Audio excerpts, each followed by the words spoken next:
Hello, everyone. It's 2022. It's March. It's March 2nd of 2022. Oh. And it's Wednesday, which means it's time for Weekly Manga Recap. Hooray! Huzzah! Nick, Yeah. what's new in your life? In my life, Okay, I don't care anymore. Nick, I want to tell you what's new in my life. Quaxley is new in my life. And I want everyone to know. So, for those of you who aren't in the know, and I don't care if this dates this episode, I want everyone to know this exact moment in time. Pokemon Gen 9 has been announced. There are 3 new starters. There's 2 that I don't care about. And then there's Quaxley. And Quaxley is my son, and I will die for him. And I want everybody to know that. I am quite literally, the day it was revealed, the only thought that ran through my mind from the start of the day to the end of the day was Quaxley. I went out and got food, and I swear to God, I came really close to asking like the person at drive. I was like, "Have you heard about Quaxley? I just want you to know that I love them." I pulled back. I have just to slightly. wonder if the little curve in his hair makes expressions. I don't care. Everything Quaxley does Because is it kind of looks perfect. like lips, you know. Quaxley Right, could tweet out some really insensitive things. I'd still be like, he's young. He doesn't know. He's still in his first form. Come on. He's only level 5. Leave him alone. Yeah, My I love it. I love the Quaxley. My favorite is Sprigatito, but it's a cat. It's because you so. want to fuck it, don't you? No, it's because it's a cat. I mean, I love cats, but I mean, there's like 100 cat Pokemon. Litten was my favorite of the That's of because that one it became generation. a wrestler. I didn't know that when I decided it was my favorite. I was like, Fire Cat, yes. Rowlet is the objective best starter of Gen 7 anyway. I mean, I haven't played any of the games since Gen 5 anyway, so I don't care. All right, fine. It's like I just point at one. I'm like, I like the way that one looks. I need to stress.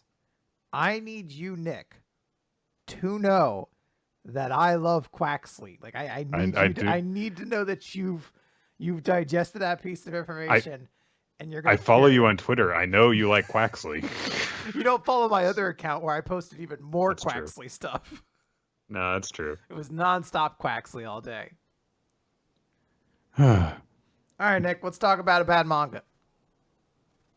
Yeah, so we've had some good manga to talk about lately. This is not one of them. This is Landlock by Odahara Ai. It is a series about a bunch of convicts who are in a world where the death penalty has recently been extended in Japan so that it applies to minors, which is a little crazy, and it only gets weirder from there.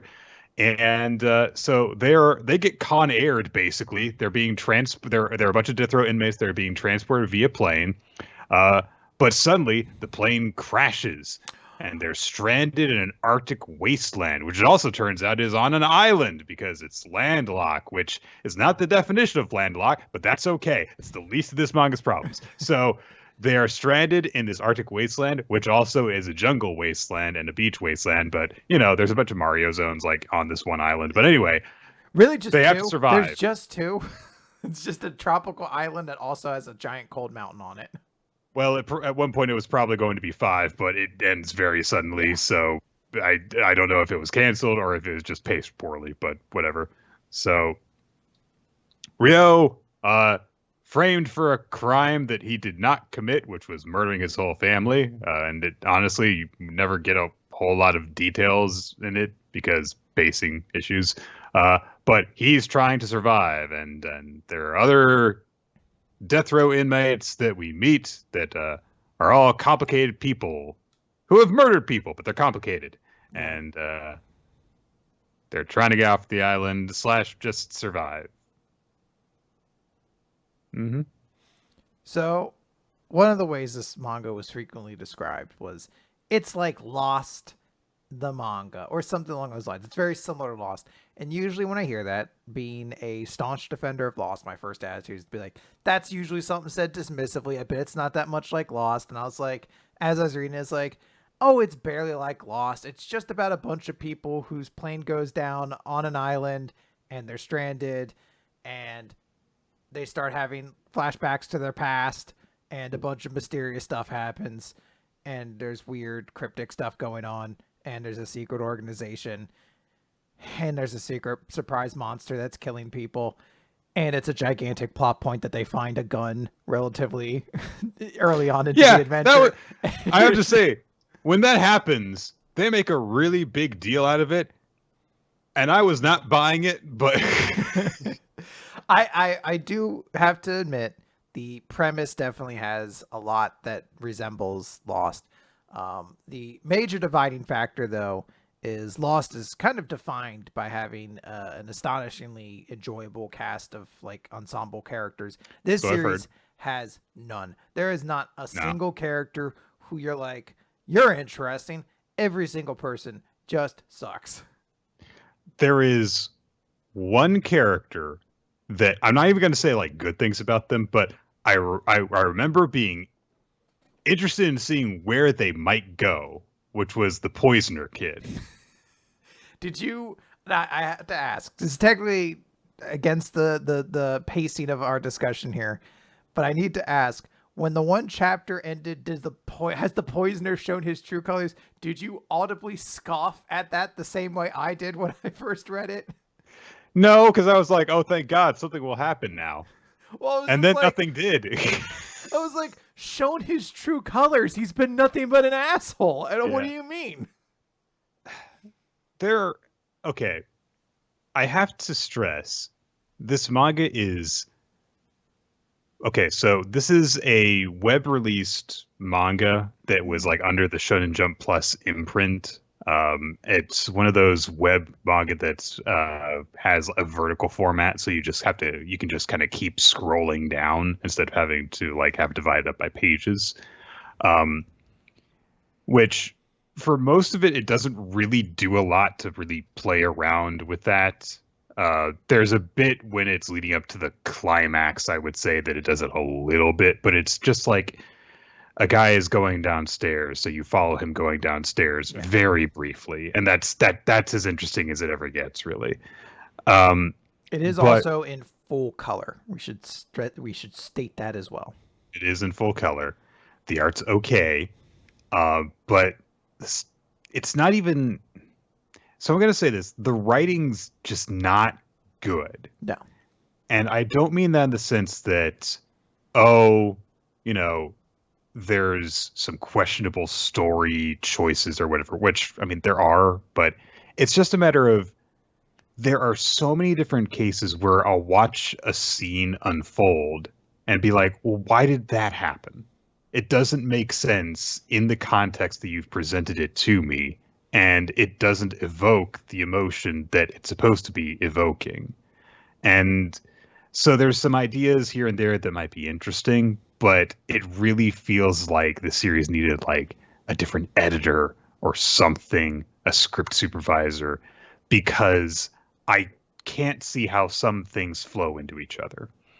One of the characters in the series is a guard who survives the crash. She's the only guard that survives the crash and then the prisoners killing all the other guards. And she and Rio, who is the initially only decent human being among the surviving inmates, they meet up early on. And because she is like critically wounded and he looks after her, they end up being partnered through the rest of the adventure. So she is, of course, distrustful of him at first because he is convicted of having murdered his entire family. He is a murderer in her eyes. Why should she trust him? But because she is deathly ill for a little bit and he looks after her, it's like, okay, well, this guy had no reason to not kill me if he was going to kill me. So I might as well trust him. That's the general idea that you're supposed to be given. She explains this to him when she announces, okay, I'll go along with you, thusly. Mhm. Once when I was a guard in a prison, there was this girl, and this female prisoner was locked up, and I would see her playing around every day, and she was always very nice and playful and friendly seeming. But then there was some sort of a panic that was going on in her cell, so I had opened the door, and she immediately lunged at me and tried to attack me. And she was screaming, I've waited so long for this moment. You can't trust murderers, because murderers never change. Anyway, you had an opportunity to kill me, but you didn't, so I'll trust you. Excuse me? What? A does not follow B, does not follow C in that sequence. She says something that seems to indicate that her next line is going to be, so I still don't trust you. You better watch yourself, because if you even so much as hint, then I'm going to kill you. It's like, no, she's saying she trusts him. Yeah, well, so there is sort of an ethos to this series, which eventually enters into the larger question of what is this island and everything like that. And basically, the question being discussed is, can criminals reform, the truly abhorrent ones? And this series goes off on a start of like a very grand thing of like, what if we made minors susceptible to the death penalty, and then doesn't really challenge any part of that as it goes along. It also has a lead character who is innocent, and he doesn't have to change. I need to stress something. I'll get into this probably more, but like the mysteries of this series are like ankle deep. There is not actually a lot of like meat to any of the questions posed in the island. And the biggest one to me was that our lead character's family, except for his sister, were all mysteriously killed, and his fingerprints and evidence and everything like that were found at the scene, and he was arrested there, and he has no idea what happens, and he's placed on this plane with everybody else. So the entire time, any kind of moderately savvy reader would be like, all right, I have reason to suspect that Rio might actually have been behind his family's murder. Like, that's like the only interesting way you can go with it, honestly. And the island has this thing where it's like, oh, people can see clones of themselves who are evil that like try to attack them, and it's like almost a manifestation of guilt. And you're like, okay, this is definitely leading up to the idea that Rio, whether he realizes it or not, is in some way responsible for his family's death. He runs into somebody with a dissociative personality disorder, kind of playing into the idea that maybe there are ways for you to be a criminal and not realize, or things along those nature. They start going down that road, and then they abruptly don't. Rio was innocent. He did not kill his family. Whoever killed his family, we don't know. It's not irrelevant. Someone killed his family, and he just got thrown into all this. So the main character, the crux of this story, has no involvement whatsoever of the main ethos, which is, can criminals reform? Which is hilarious to me, because like the big twist of this series, spoilers, is that like some kind of big sort of almost Elon Musk level technological mogul is supposedly behind this process and knows everything, has access to everything. But somehow Rio got included in this when he's not the criminal, which really goes against like the AI's, or well, spoiler also as well, it turns out it's an AI. The AI's ability to actually have masterminded all this, to be like, no, you fucked up and sent the wrong person. They even specifically say that in the story. They theorize that Rio is a glitch in the system of sorts. So it makes no sense why he's there then. It doesn't have any sort of payoff, because then the question is like, all right, well, I guess, do the other people who actually are criminals, can they change? But there's this fucking spanner in the works of the main character who does everything does not have to be challenged on anything. He was a good guy to begin with, and he's a good guy all the way through. Congratulations, I guess. We get this whole thing about, can characters change who they are? And so, yeah, Rio doesn't have to change, basically. He just has to, I guess, work outside his comfort zone and just use all the survival skills that his grandfather imparted on him, which is not the same as changing. That's just, rising to the occasion. Right. So the only criminal who remotely, there's two criminals that you could argue change. One is like the younger brother of this gang lord. Well, not actual literal younger brother, but they don't actually clarify that until they don't address very that late. until very far into it. And he decides to basically become his own person and take ownership of stuff, and it's like, okay, fine. There's another character that Ryo runs into early on who's basically just a coward and decides to do the brave thing, and it's not very heavily emphasized at all. And the one character who is given a really big focus on can they change as a person is the guard, Mitsui. And her change sucks. Like, yeah, oh dude, her backstory fucking blows. Like, when you're first introduced to this woman, it's explained like, okay, she was part of like this, group of guards that were chosen to be executioners for, death row inmates. Like, they have this whole thing set up so it's like, okay, everyone pushes a button and only one of the buttons will cause the inmate to be hanged. And she's like, yeah, I don't care. Let me push all those fucking buttons. All of them. I want them to die. The reason being that her younger sister was murdered in her home. My God, a cold-hearted murder. So she's like, all these people who have killed people, they all deserve to die. It's for justice. I've got to kill them all. So she's got this axe to grind throughout the entire series. She takes a long time to warm up to Ryo. And she was, of course, surrounded by entirely inmates and no other people who are civilians or who are guards or whatever. So she's like, I've got to work with you, but I don't trust any of you, and I don't think any of you deserve to live. If you don't make it off this island, then I'd be happy with that and all that. So they have to do this thing in order to get off the island, and they have to all split off into small groups and work together because they have to all hit A at the same time on these stations, which doesn't really make any sense. They have to do it this way, but they do.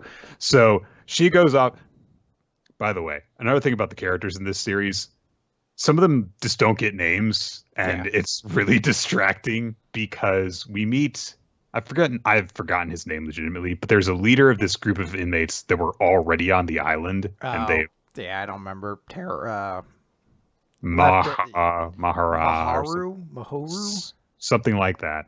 Something. I don't know. So he explains to everyone, okay, well, we have to go in these groups. So Station A will be some of our strongest men. He's like not saying any of his men's names. Station B will go with Jin and one of ours. Like, these are the guys you've been with for a year and you don't know their names. It's pretty funny that they just kind of had to state the name and then go with it, like just like, and you will go with one of my most trusted men. Like, okay. So one of his most trusted men goes with Mahiru, and she starts to hallucinate because there's these butterflies that make you hallucinate. It's a whole thing. Symbolism. It's not really. Again, I need to stress, like, there's not actually a lot of depth to any mystery in this series. There's butterflies. So she remembers, like, oh man, now I remember, when that asshole murdered my sister, and all of you deserve to die. And she starts like attacking this guy, and she's gonna kill him. And she's like, my little sister who was confined to a wheelchair was murdered by that psycho. And he's like, wait a minute. You're the older sister from that girl in wheelchair murder case from a few years ago? I forgot about this. This is mind-boggling. So she's like, yes, she was confined to a wheelchair and that monster killed her for no reason. It's like, well, as it turns out, I was cellmates with that man while she's attacking him. And he said that he didn't really kill her.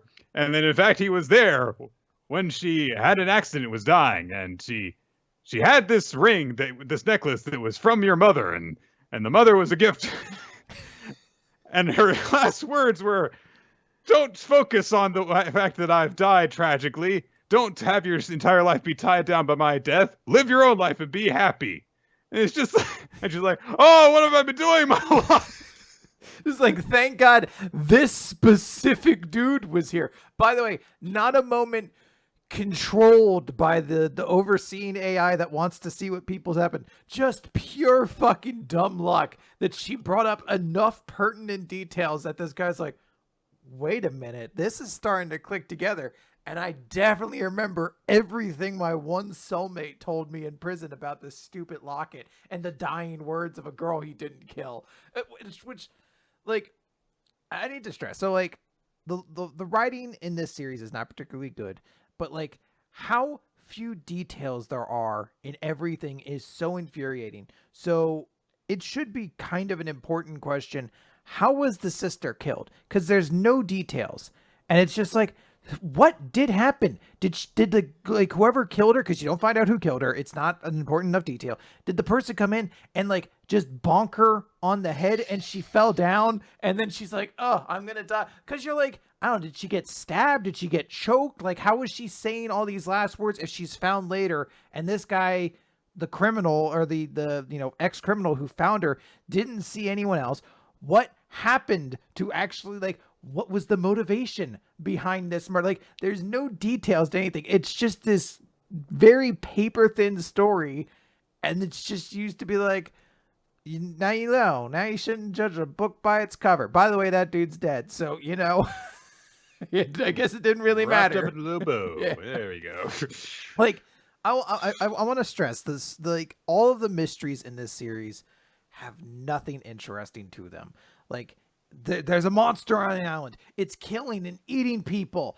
What is it? And the answer's like, oh, it was this thing we were experimenting on to harvest organs from, and it escaped. And you could just shoot it to kill it. It's not actually that scary. You just shoot it once with a gun and it dies. You're like, oh, okay. Like, oh, what about these mysteries? These hallucinations people are seeing that are manifesting their guilt as like demonic versions of themselves that immediately go and try to kill you. Like, oh, it's just a butterfly that has like hallucinogenic spores in its wings. If it flies by, it does that. Like, oh, well, what about this island? Like, oh, it's just an experiment. Like, oh, so there's nothing interesting actually about this island. Like, no, it's just a place. Like, it's also it's not frustrating so much as it is like, oh, good, another disappointment. Because so about halfway through the series, Rio and Mahiru and Masaki, I think is her name. This is the girl who has the dissociative identity disorder, and her alternate personality is a killer. So here's what I thought might potentially happen with her.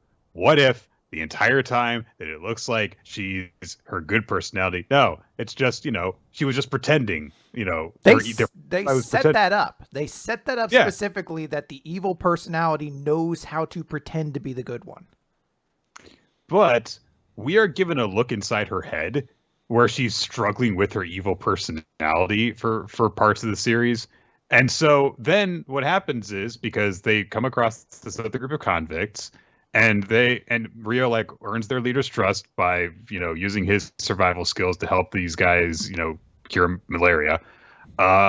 And so then they're like, okay, well, but our leader was attacked by your old gang, and they knew about the gun that he had. They knew he kept it in his pocket. So who betrayed us? Who betrayed us? Is it the goody two-shoes protagonist? Is it the woman who is all about justice and would never willingly work with criminals? Or is it the girl, one of whose personalities is a psychopathic killer who wants to murder us all? Who could it be that has betrayed us?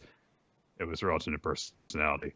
It's just... So, I want to stress that her character is one of the more, infuriating parts of this story, because she is initially set up as sort of this very vulnerable character. She's the only female prisoner on this convoy. It's kind of, alluded to at the start that she will basically be used for sexual needs should the moment come to it. Like, she is a very terrifying place. She really, she's, forced into that gang because it's that or freeze to death out in the cold. She's in an awful place. And eventually she works with the main character and kind of expresses this thing of I'm kind of like you. I don't know what happened. I believe I'm innocent in all of this. And then it's like, she has this evil personality. We don't, you're going to start to question it. What's going on? What's not? We get to know her more than we know about half of the cast, because it's just like, she's a character who it seems like Ryu really does want to protect. He wants to save this good side of her because he believes there's good. And then the series definitely ended way too soon for any kind of closure to her, because she just goes evil and gets killed by an avalanche. There's no like satisfying conclusion. It's like the other bad guy gets like a final heroic sacrifice of like, no, big brother or little brother, I don't want you to die, so I'm gonna go. She's just like fucking like, oof, just taken off by the avalanche, and that's the end. No one's like, oh shit, I feel kind of bad. The monster Yeti thing is what kills her. So they have this. You see her get dragged off by the avalanche, though. I feel. Oh yeah, because she's definitely dead because her neck gets slashed. But so all of the villains, all the potential antagonists, all show up at once. So there's the most evil prisoner who has the gun, and he is now working with her. And then the Yeti shows up while they're having a confrontation with the good guys. The Yeti kills her. No one ever talks about her ever again. Yeah. She is not mentioned once. The gunshots from when they shoot the Yeti thing cause an avalanche. The criminal guy has a heroic sacrifice and gets dragged off. And this happens in the span of like one chapter. Yeah. All of this. And it's just done. All the obstacles gone. Let's go and start the radio station. Oh, we started at the station to signal for help, but then an alert went off saying illegal activity was happening. What kind of security measures are going to come after us? There's no security measures. Oh, but the AI that is constructing all of this has men who are going to come here and kill us all in order to cover up this operation. Look, the men who are coming on us towards the island all have guns. What are they going to do? Oh, they're the Filipino military. They're here to help us. That's the one part you're just like, because it's like, it's a cliffhanger at the end of a chapter. You're wrapping this up. It's like either like the penultimate or very close to it. Like this is kind of like the big moment to like, if our ship gets there first, they're gonna kill everybody basically. So they're like, oh God, those people have guns. And then it removes all tension by showing us everyone has made it back home safely. Yep. And then explains what happened. And the answer to that dilemma was just be like, no, let's trust these people with guns. And it's like, I guess they were rewarded for that. Like, it's just one of those things you're like, I don't quite understand what the message there was supposed to be. Because if they hadn't been, you would have just been killed. Like, I don't quite understand what the story was even trying to do. There's a whole thing that comes out, I should say, that because there's this old police officer named Gendo, who love this dude, who is following the breadcrumbs and the side plot for like the entire story, and he's tracking stuff down. He keeps on finding, honestly, really, really glaring things that have been happening. And it's astonishing that nobody has noticed all the mysterious disappearances, the fact that there are all these different companies that are all being funded by one group that you can apparently just find if you just, dive into any random filing cabinet and look through the files, and you'll find information about this. Like, and it's so broad and wide-ranging that you can't walk through a crowded room without stepping on a piece of evidence that would point towards them. Like, it's... And it turns out that there is this AI that is testing humanity and its reliance on technology, I guess, and testing humanity's ability to change. And it turns out that the reason why the law was ever changed to begin with was because it tipped off a few politicians to vote that way. And somehow something so drastic didn't result in an absurd upheaval. Like, there was like a group that was opposing it, but apparently it's very easily quashed. Like, it's just normal Japan outside of that law change. It's not like, it's some sort of military dictatorship now or anything. So old cop guy follows all the breadcrumbs. He keeps on following the breadcrumbs. He keeps on following the breadcrumbs while he's getting threatening voice messages from people who are like, I can see you through the security cameras. You're smoking a lot of cigarettes and stuff. You shouldn't do that. Anyway, bye. But yeah, I think my favorite little detail about all of this is that like he's doing what is like very stereotypically like the cop trying to investigate corruption, and who knows how far this goes, who knows how far we'll have to chase this lead. It's going to go to dark places. People have definitely been tipped off. His very life is almost certainly in danger, but he doesn't care because he's interested in the truth. And it's like, oh, I've stumbled onto something I definitely shouldn't see. And it's like, uh-oh, a call from an unknown number. It's a call from actually his buddy's number, and it picks up, and it's not his buddy. It's instead the voice, and the voice just like, what, everyone goes to hell someday, click. Something like that. You're just like, this isn't threatening at all. And then eventually later on, it goes to be like, I know everything. I know that you have lung cancer. You've smoked 30 cigarettes since you've come in. And I'm like, that's a lot. That is a lot. That is a lot of cigarettes in one sitting. But then, like, at the end of the series, I'm really concerned about this case. Just like somebody let me tell you about this. Let me tell you about this. Anyway, hang on a sec. He has 7 in his mouth at once.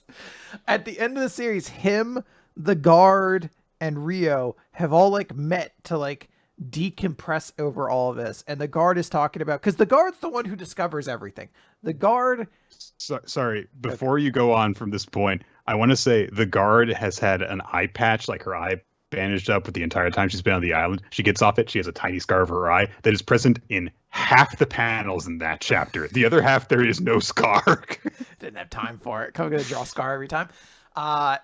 The all 3 of them are there, and the police guy is the one who figured out everything. Like literally, the characters on the island have almost no idea what's going on. They just run into the AI personality, and that they just have to deal with it. But the guard or the cop has to explain. He's like, yeah, here's everything that went on. I guess I was a part of this experiment too. And I'm like, for what? You had one discernible character trait, and that's that you had cancer and you didn't stop smoking. So I don't know what changed about you. What, like, I don't understand how you. Well, I also took a psych exam, and I thought it was like a butterfly. I thought it was a butterfly. And my favorite thing, this is probably the moment I enjoyed the series the most, is the guard is hearing this all for the first time, and she has an expression like, huh. And I was like, yes, that is the exact reaction I had when I heard all of this plot dumped on me as well. It was just like a mild, huh. And then just carried on with it. I hope that the author keeps on trying. I think that they could do something good, but this wasn't good. And it's not even, and unfortunately, it's also not good for interesting reasons. It's just kind of, it's just physically clumsily executed. Yeah. So I would say going into this, I thought this was going to be like a really, really bad series. Like after the first couple chapters, I was like, this really is not enjoyable to read. There are a couple moments where it gets almost like kind of amusing and how bad it can be at times. But at the end of it, I really realized I was like, I think this is just the front runner for the series I'm going to forget about by the end of the year, where I'm just like, we're going to talk about it and be like, what's Landlock? I'm like, I have no idea, because the name does not evoke anything from the actual series itself. And then you're going to be like, it's like Lost. They're not landlocked. They are the opposite of landlocked. The series did a lot of research into Rorschach tests and none into the title of the series. Or maybe there was supposed to be like another like thing later on, but like, no, it's an island surrounded by mountains or something like that. Like, oh, crazy. Like they didn't have time to actually get to the landlocked part. Wasn't Cage of Eden, I think it was, where they thought they were on an island, but it turned out they were on a continent? That's more landlocked than this series. Come on. Oh, God. By the way, one last note before we move on, because we do have manga to talk about. If you were interested in that poisoner guy and wondered why we stopped talking about him, it's because he stopped being relevant immediately after that. He's just kind of there the entire rest of the time. And then, mysteriously, in the last chapter or two, he's just not there. Yeah. He doesn't die. They just there. Don't mention him. Like it is, they do an epilogue essentially to explain, because only a couple characters actually got to leave the island, and everyone else chose to stay kind of their own volition. They're only like, hey, only 3 people are going to get to leave this island or whatever. And it's the one brother Rio and the guard, and like everyone else gives like a reason for why they're gonna stay on the island. The poisoner person, like I could assume why he stayed in the island, but they don't actually show him doing it. He just never gets brought up again. Yeah. It would have been perfectly in character because he was like, "This place is cool," and that is all you would have And to I'm show him going doing. to be killed if I go back over to Japan or spend the rest of my life in prison. So yes, I will hang out here. Yeah, Which they start feels like setting a up big loophole in the justice system to be like, well, they're on that island. You can't get them there. All right. Yeah. Let's move on. Yeah, let's do it. We're gonna start the recap portion, weekly manga recap, with My Hero Academia, chapter number 345, Division. So last time they put all the villains in big old cages, and they're gonna shove them into portals. And Toga, being a general, says, "Break it open." It's good thinking. Good thinking. Mm-hmm. But she does seem to realize, like, okay, we gotta do this really, really quickly. And the cages do start breaking, of course, because a lot of supervillains are held inside each of them. And Toya starts leading some villains out of his, and he says, "Your pathetic cages didn't even last 3 whole seconds." But Todoroki is in his face, and he says, 3 seconds is all we needed. And all the heroes are bum rushing all the villains, and everyone gets shoved into portals. While Monoma, who is controlling all of them, looks on, and he is having the time of his life. So, good for him. Not Crust, but he could be Crust.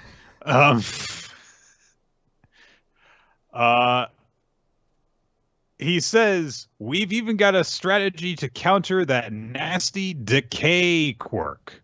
You swaggered in like you owned the place, but now you'll be scattered to the winds." Okay. We don't really get to see what this counter for the decay quirk is, but maybe he shouldn't have fucking opened his goddamn mouth. Anyway, so, hey, villains get shoved into portals, but, oh, what's this? A tube snaps around Deku's wrist and tugs him through a portal. And we get to see Bakugo being surprised by this, because, like, huh? Looks over his shoulder as Deku gets yoinked in. We see All Might issuing some commands, and he tells Fat Gum to watch out for Aoyama. And then Monoma is ordered to go back, and he very, very teenagerly says, "The mastermind retreats," as he portals himself away, because he is a big dork. He's the star, Nick. Remember, every star He is gets the their star. moment. Yeah.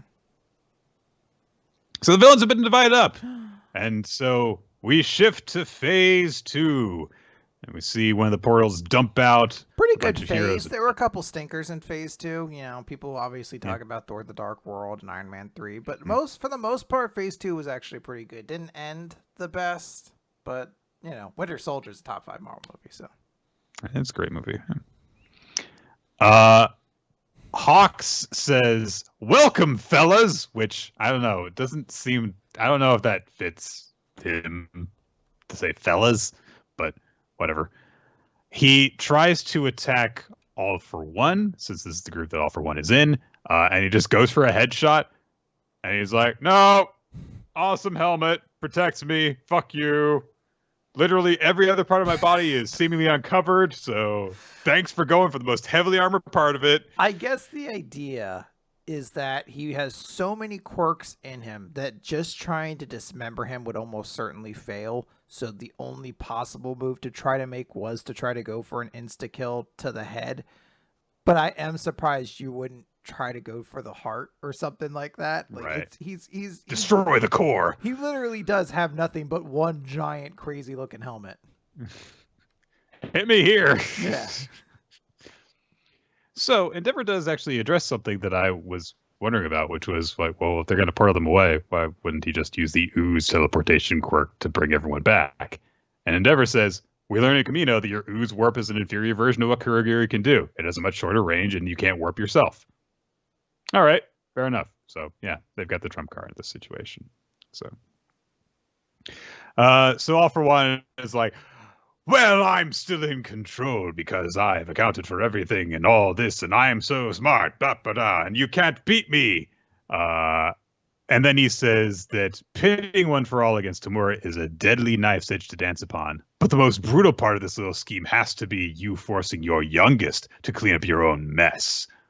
And we cut over to the statue of All Might, where someone has put up a sign defacing it that just say, "Hero must die," which sounds about right. Okay. And Hero must die. I feel like that's a Bleach chapter title, or if not, it's going to be one at some point. Must die. Yeah. Anyway, it's over about, there, it's about Renji or something like that, or Grimjow. Master Masculine. Hero must die would have fit that part pretty well, I think. Yeah. So. Anyway, over where that statue is, Shoto and Toya are squaring off. Nice. And it's a cool shot where you see Shoto from behind and getting all prepared while Toya's like, or no, Toya is the real name. Never mind. Yeah. Sorry. He's like, check me out. I'm taking my shirt off. So, we cut to UA floating in the air, which is where Shigaraki got ported to.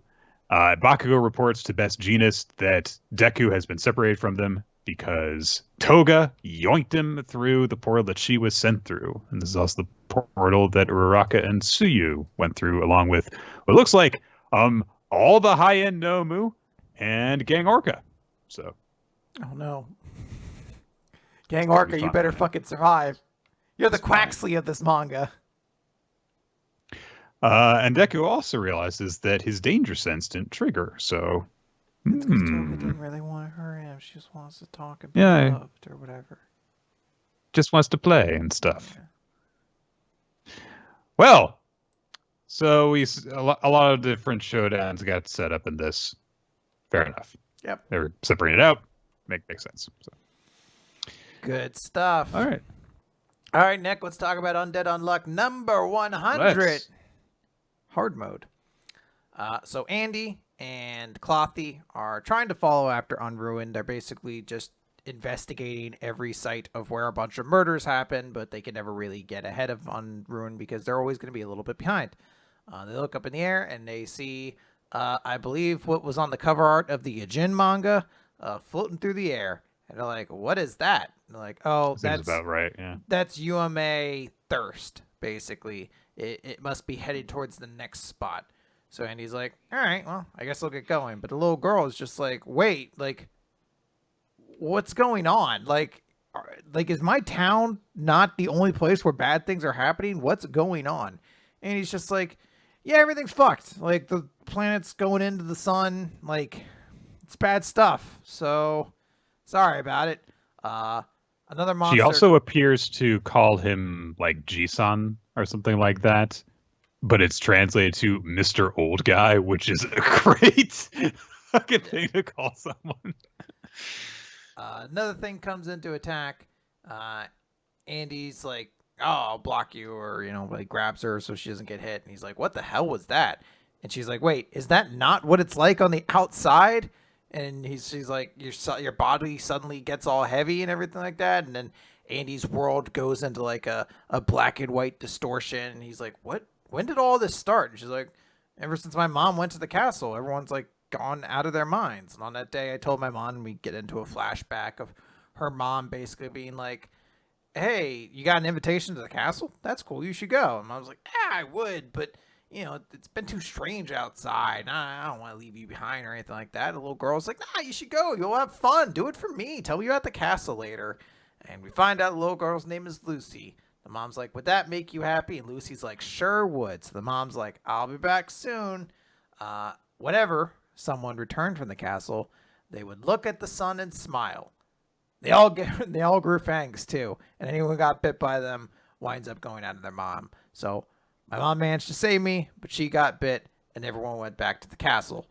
And Andy's just like, good work. You just gave me a lead about all this. I think I found the source of these smiling corpses, and a whole bunch of the juniors come at Andy. And he's just like, all right, come with me. Grabs a little girl, hops on his bike, just starts driving out of there. And he's like, hey, the world's changing and there is no way to go back. Anything could happen at this point. You either agree to these rules and die, or you can fight against them, negate them, and live. Choose. Direct me to the castle, and I promise to protect you. So Lucy cries out, thinking back to her mom saying that when you get better, you're going to visit so many places.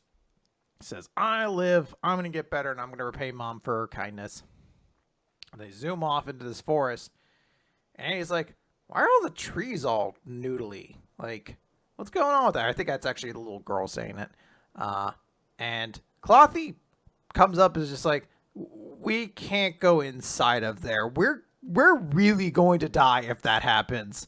And he's like, why are you so freaked out? And he's starting to realize, like, yeah, that castle definitely has some. So he just cuts off his head and shoots it up into the sky so he can see from above. Yeah. And he gets up, and there's basically a 2-page spread where he's like, oh, I see what's going on. There's a shit ton of UMAs here. And we see in the forest, like, 5 or 6 UMAs just visible with all these crazy, like, I don't know, one of them looks like, I guess, timed bombs. There's a couple dragons. There's like a beetle monster. There's a whole bunch of crazy stuff's going on. There's just a gun floating through space. Like, that'd be pretty dope. Torko can't be the only one. And Andy's just like, or the little girl's like, what's a UMA? And Andy's like, they're beings that bring rules into the world. You kill them, and the world gets rewritten. So if I kill this UMA, then thirst will go away, the one we saw earlier. And she's like, well, wait, maybe you shouldn't just go up and kill it. And he's like, fuck it. If the world's going to end, losing 1 or 2 rules ain't that big of a deal. And Andy just murders thirst. So no longer will people need to drink or anything like that. Thirst has been eliminated from the world. And I guess it depends on how far thirst goes. Is it just the need to drink water entirely, or is it the sensation that lets you know you need to drink water? Who knows? That's a problem for tomorrow, Andy.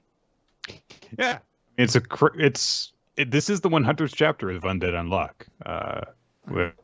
I should point out, and it is a very Undead Unluck chapter of Undead Unluck. Just a bunch of stuff happens, and you just gotta keep on going. So it's pretty crazy. Crazy stuff happens. Yeah, it's nice that Andy's got another, just straight up like sidekick kind of character, considering that, he and his previous one are very, very mushy bonded by souls and stuff. And it's like, yeah, it's nice to have someone who's just like kind of freaked out by everything again, honestly. So, yeah. And all right, let's move on real quick to Eden Zero, chapter 181, Prelude to the Cade War. There's not a female on the cover this week, so it's barely fan servicey. Just a normal ass cover. It's weird to see it. We opened with Zhao Mei, as we often have to do in any situation in this series. Her eyes look weird in this bit. Yeah, Hira's not a particularly great artist. Not a lot actually happens in her explanation. She kind of just relays what we know from last chapter about how the Eden Zero has a plan, and they're gonna try to do the Operation Planet Eater. I'm honestly not even 100% certain why she was here at the start of this chapter. It's not like a ton of details had to be added up. The Eden Zero is... we had to have 2 more pages in order to fill out the chapter. I understand. Because we do have to fill about 2 pages up now with every member of the crew getting a shot, as Captain Connor gives a speech about how he's like, I may have fled Leonard, but with this ship I can fight. And for the future, of course, because he's an old-timey pirate captain, he says all these, like, mateys, for the future of both machines, we can't be doing that now. It takes a little bit away from it, but it's basically like, hey, I've chosen to fight. We're going to do this. I trust everybody here. We're gonna kill Ziggy, basically. We're gonna take back the cosmos. The day may come when men come crashing down in the seas, I say, and wolves be coming up from the seas and be ending the times of men. Or however the hell this speech goes, aye. Booty, poop deck. When the waves come crashing down and there's hope inside. We then cut over to Elsie's ship, the Skull Fairy, and we are introduced? We introduced? I don't remember if we've seen these characters before. I think we had to have seen 2 of them. We definitely have. But I don't remember them at all. Basically, Elsie's thirds in command or whatever, who they're just like, hey, wow, this is crazy. Pirates are going to save this cosmos. And one of them's like, should we just steal everything? Like, we are pirates. Why don't we just steal it while we're saving it? And the one person's like, oh, but there's nothing on the planet but androids. And that's the end of that conversation. I'm like, so there's nothing valuable, no valuable metal. There's no, I guess the idea. Oh, machinery is not valuable. Yeah, very odd thing. She just says, I'm going to disembark on Leonard and join up with the Eden Zero crew. I know their plan, but I intend to destroy Ziggy first. A wrinkle in the plan. Cut over to Holy Ship. We're introduced to Shiro and Ibuki, who are Holy's second in commands. And they're basically like, we're not super comfortable with you being over there, but we all know that it's part of the plan. Because Holy even alludes, like, and when the time comes, and they're like, we know the immaculate military operation, yes? So, once again, continuing that there is trouble in the mists, a plan about to happen. Rebecca gets on a fighter, and she continues her conflict from last week, where she's like, I'm kind of still not super comfortable knowing Norma was attacked because I was there. Like, this is really bad, and Happy's just like, yeah, but remember what Wise said. If that chronophage hadn't come along, we would have never known that version of him.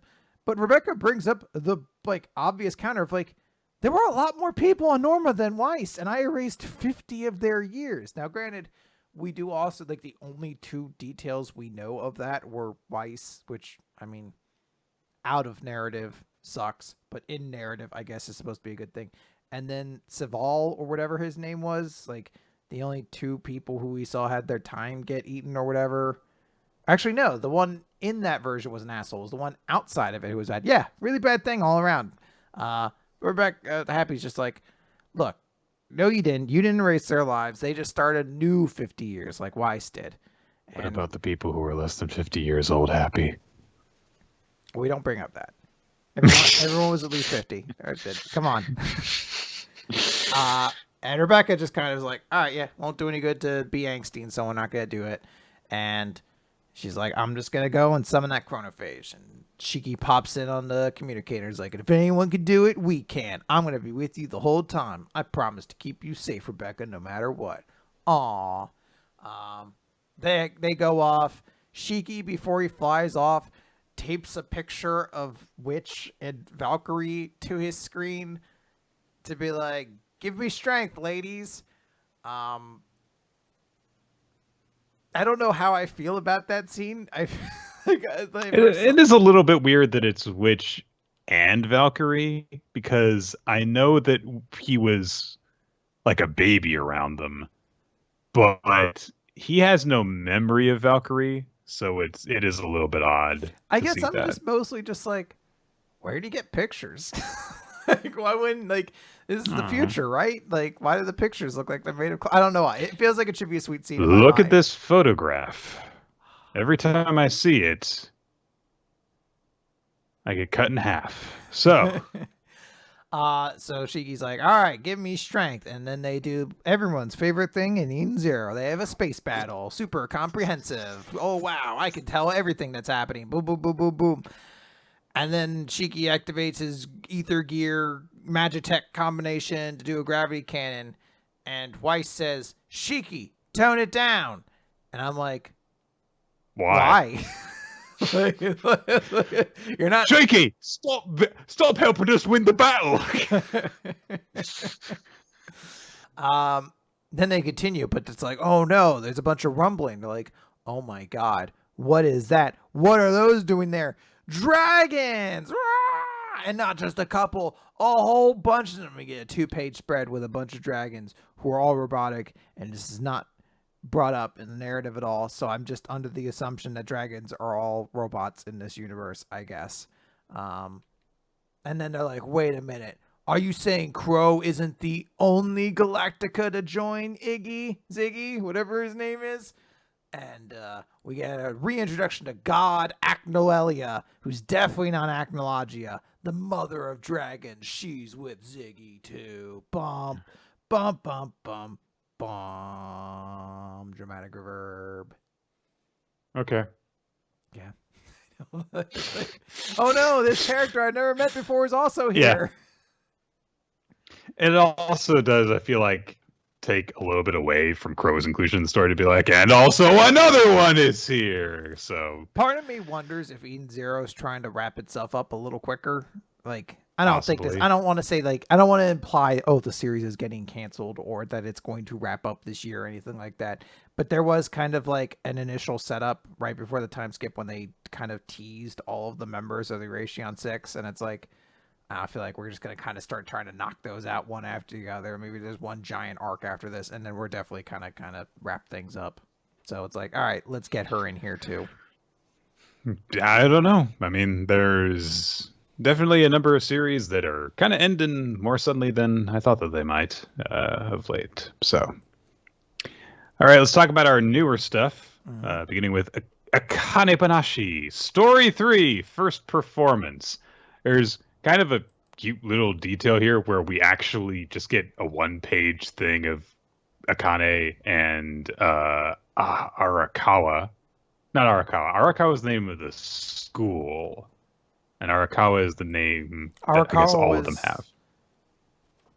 Oh, okay. I thought Arakawa was the one dude. Yeah, thanks, Chris. Well, I thought Arakawa was the master or whatever. He is, but okay.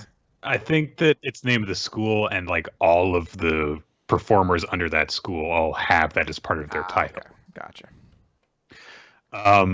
Guriko is the guy's name. So, but we just see a shot of like the two of them getting on his motorcycle in order to get there. It's like, oh, okay, yeah, that's how they're getting to the performance. Fair enough. We see them arriving, and the woman who has the Rakugo Cafe, Ms. Yoshino, thinks that Guriko is going to be the one performing. She's like, "Oh yeah, that'll be fine. He's good. This will be great." But it's like, I don't know. It's not me. It's got to be her that's performing, and she's shocked because Akane, of course, is a teenager. She's wearing a school uniform, and she also looks really flashy. And it's like, it's a detail that we haven't really talked about, but yeah, like the tips of Akane's hair are dyed and she's got earrings and stuff. So yeah, she is actually quite flashy, which is a bit unusual for a Rakugo performer because it's supposed to be a very traditional thing.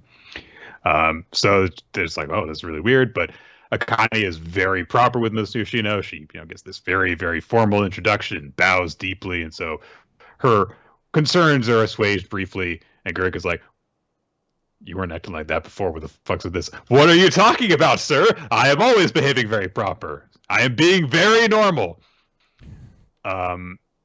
And at first it seems like she might just be kind of like taking the shit out of Guriko, but as it turns out, she's very nervous because it's her first performance, so she's being a bit stiffer from normal. And she's like trying to tell herself like, "I'm fine.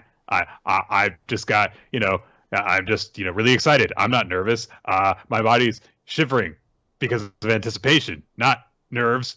So she walks off stiffly. Guriko realizes, okay, she's really nervous. We get a brief shot of everyone kind of looking around like, oh, who's this Akane person that's going to be performing? Guri checks in on Akane before she's about to go on, and she's very distracted and stuff.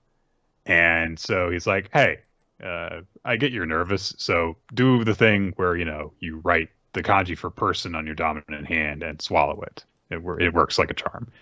And she's like, I know to do that. Like, what? Come on. I know what it means. It means like you're devouring the audience before they devour you. And Guriko says like, actually, that's wrong. You're not devouring the audience. Rakugoka use their dominant hand to signify dominating the audience. Even Master does this time to time before really big shows. And immediately Akane starts doing it. And she's like, so. To elaborate on that, I need to figure out the exact, or I don't remember it exactly, but that was basically their way of translating. There's like a pun in like the kanji and the way hand and like audience is. That's why it's like swallowing. Your hand is supposed to be like swallowing the audience. So actually, it was a pretty good way to try to translate that and get the point across. Yeah, I thought it worked quite well, and I didn't even think it was a very awkward turn of phrase in the moment. So, uh, and he says some typical things to try and reassure her, and Akane says, "Okay, thanks. I do feel a bit better now." And she ties her hair back in a ponytail, and she goes out on stage. She bows before everyone. She is once again nervous because she realizes, like, oh man, being out on stage is really different. And also, even though there's all these people here, I actually feel really alone. And anything that I experience up here, success, failure, it's all coming down to me. No one's going to come and help me. And it's kind of terrifying. But I came here of my own free will. So I'm not going to chicken out, just execute. Take everything I've built up, everything that exists inside of me, summon it right here and now. And when she's thinking about this, she thinks about her lessons with Shigema and also about watching her dad when she was a kid. And she puts it all out there. And she starts telling a story, and immediately we start kind of switching more into other characters analyzing her, especially Guriko. And he thinks like, okay, she's got good projection from her voice, her movements are sharp, but that's not all there is to this. And we get this explanation for once from the narrative explaining, what goes into Rakugo, and explaining that Rakugo isn't just you tell a story, you don't just deliver a speech, you have to depict conversation, you have to perform different characters, and you have to get an emotional reaction out of the audience through the interactions between all the characters that you yourself play. It's a one-man show, and you have to present everything yourself, every character, all the narration, and you're the only person doing all of it. And that's why a Rakugoka has to utilize facial expressions, gestures, and vocal mannerisms. And there's this one really cool little bit that depicts that, where she depicts a snake by gesturing with her arm while at the same time she's flicking her tongue out, and she's describing the noise that the tongue makes and everything all at once. And it's like, oh, that's really cool. You do it all together at once to do one little element and to demonstrate all the things that you've just established in the narration, what she's got to do. So nice. Very clever.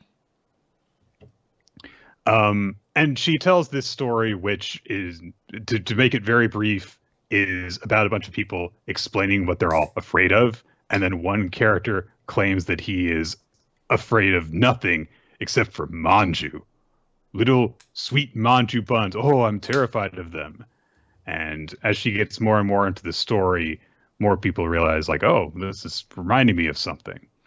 And the woman who oversees the cafe, she thinks, wait, why does this all feel familiar?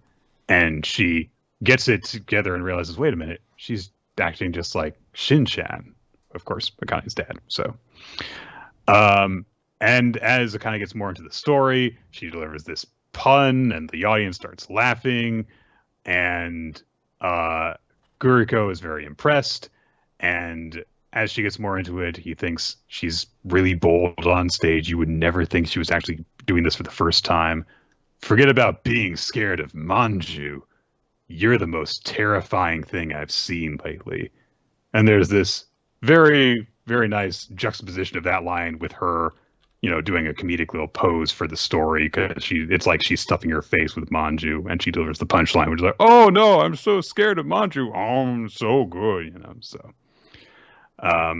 And that's basically it. We just get one last little note, which is that Shigema had asked the woman in charge of the cafe to give him her thoughts on Akane's performance, and she's like, what kind of a fucking prank is this? What am I fucking supposed to say about this? I'm at a loss for words. She's incredible. That's all I can say. Yeah. I want to give a special attention to, I believe it was Oda in our Discord, OTA, who posted an image that made me laugh. It's the scene from One Piece where they're introduced to Kami the mermaid, and Zoro sees her and immediately thinks of the mermaid he met in Water 7, and he erases her from his memory to be like, oh, it's the first I ever seen it. It was that, but it was with me and Actage and this series where I was like, oh, this is the first time I've ever seen like an acting series like this. Really good. Got a good laugh out of me. That's a good way of putting it. Yeah, I'm really liking Akane-banashi so far. I thought this was a great chapter to demonstrate, what's cool about it, and to just get you into like, hey, Akane's cool. Look at how cool she is. Look at how cool her expressions are. So, yeah. Not now, Nick. We run into the big question. It's the first one of the year. It is. We could establish the tone of 2022 with this. We've read 3 chapters of it. Do we want to continue reading Akane-banashi on the podcast? I don't know. I think that we gotta potentially hold on to that slot for Earthchild. Well, it's you get good series. Is this series gonna stay good for? I mean, look, this is no I tell C. I could say that right now. It's no I tell C. For better and for worse. Yeah, just for worse. I feel like. I will say, because I feel like everybody's kind of in agreement, we enjoy this series. These 3 chapters have been very good. I would like to see, hopefully the series does more cool things. I will say this, like, we've seen a lot of series that we've liked end kind of early. Nine Balls Dragon Parade and whatever just got canceled relatively recently. I can't remember. mine's not all there anymore. I'm sure it was great. I think this one will really hurt if we lose it, but sometimes you want to feel that hurt, Yeah. Like I said last week, I'm going to take as much of the series as I can get, even if it is canceled early. So I would rather us start talking about this now and lose it in 3 months than us just stop talking about it here. And then it has any other fate. So, yeah, I'm definitely in favor, especially because, not to get too into it, but we're going to need to start adding a couple things into the recap. Well, we have a series still on the docket we need to add, so that'll be something we're going to have to discuss when we get a little bit further into this recap. Let's sort that out. So, but in the meantime, let's talk about the piece of crap we add to the recap. This was such a bad idea. Doron Dororon, the Dingleberry weekly manga recap that we can't get rid of no matter how many times we wipe. So last time in Doron Dororon, there was a council to decide what would be done in Kusanagi. They've decided not to execute him. It's chapter 12, Provisional Samurai. I wonder what happens in this chapter. The director of the council has a little conversation with Kusanagi, and they talk about various things, as it turns out. And then the guy comes outside, and he lets Dora go in, and Heisuke, it talks to him, and the director is like, yeah, we were talking about a bunch of stuff, because I'd never gotten a chance to talk to him Mononoke before. Like, I got to ask him about his favorite celebrities, and he holds up an Idol magazine. Okay. And he says, I don't sense that Kusanagi is evil, so I would like to observe it in action. Of course, I don't intend to let it loose unmonitored. And he gestures with the Idol magazine at Heisuke and says, I want you to team up and keep them under control. And so he thinks about this, and he's like, I never intended for this when I have stood up for them. What a pain. But how can I say that now? And he's like, what? I didn't intend for that when I stuck up for them. What a pain. Oops, I said it. Man, he's killing me. This character in particular feels like I'm just, man, I don't know how to describe it. I've said it several times already. I don't like, it's like the person who has read this who wrote this is an alien, and they've only heard about comedy a little bit. They don't understand it. They're just like, it would be funny if there was like an expectation and then we dashed it. But no one ever told them like, all right, well, like you gotta like let it lead in a little bit, like give a little bit of like like some time to like brew, and just like, no, immediately now. It feels like said alien writer would be way funnier if they stopped trying to make jokes, kind of thing. So the leader is like, well, you have to do this because only you can do it. And he's like, well, fine. But the minute it acts up, and he also says, if it acts up, eliminate immediately. I'll leave it to your discretion. Okay, fine. 1 week later, hey, Dora's fine. He's all recovered. Kusanagi is also fine. They're like, hey, thanks, Seisuke, for looking after us. Ginchio said you saved us and stood up for Kusanagi. You didn't need her to tell you that. You were. Never mind. You had to be extremely strong to defeat that Mononoke, and we owe you our lives. And Kusanagi's like, thank you for defending me. You're such a kind person. I'm really grateful. And Heisuke has to go, he makes a really grimacy, vein-addled face at them.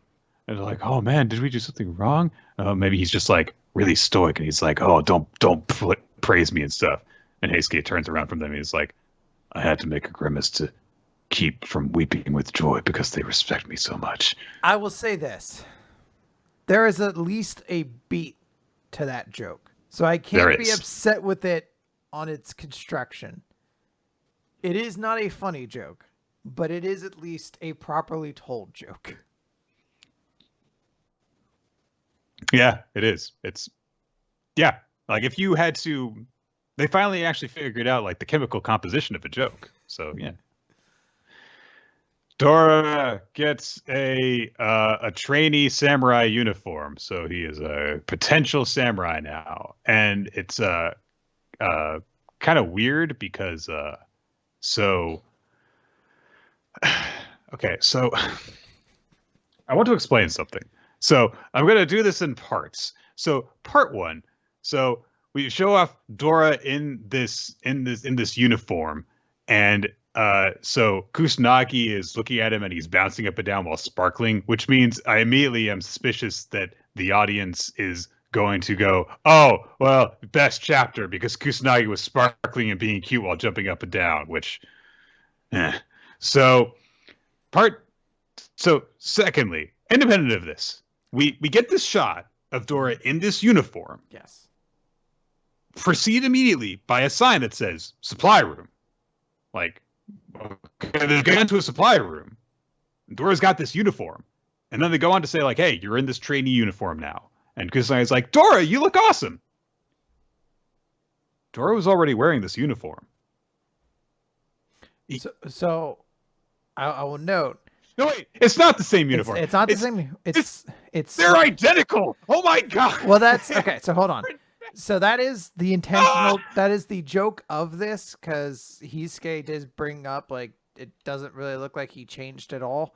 The only thing about his outfit is that the logo's changed, basically, and, like, I think maybe there's not a stripe on the arms with this one. Otherwise, and, like, the collar is black. Otherwise, it is basically an identical outfit to what he was wearing before, and it is the joke that he looks the same.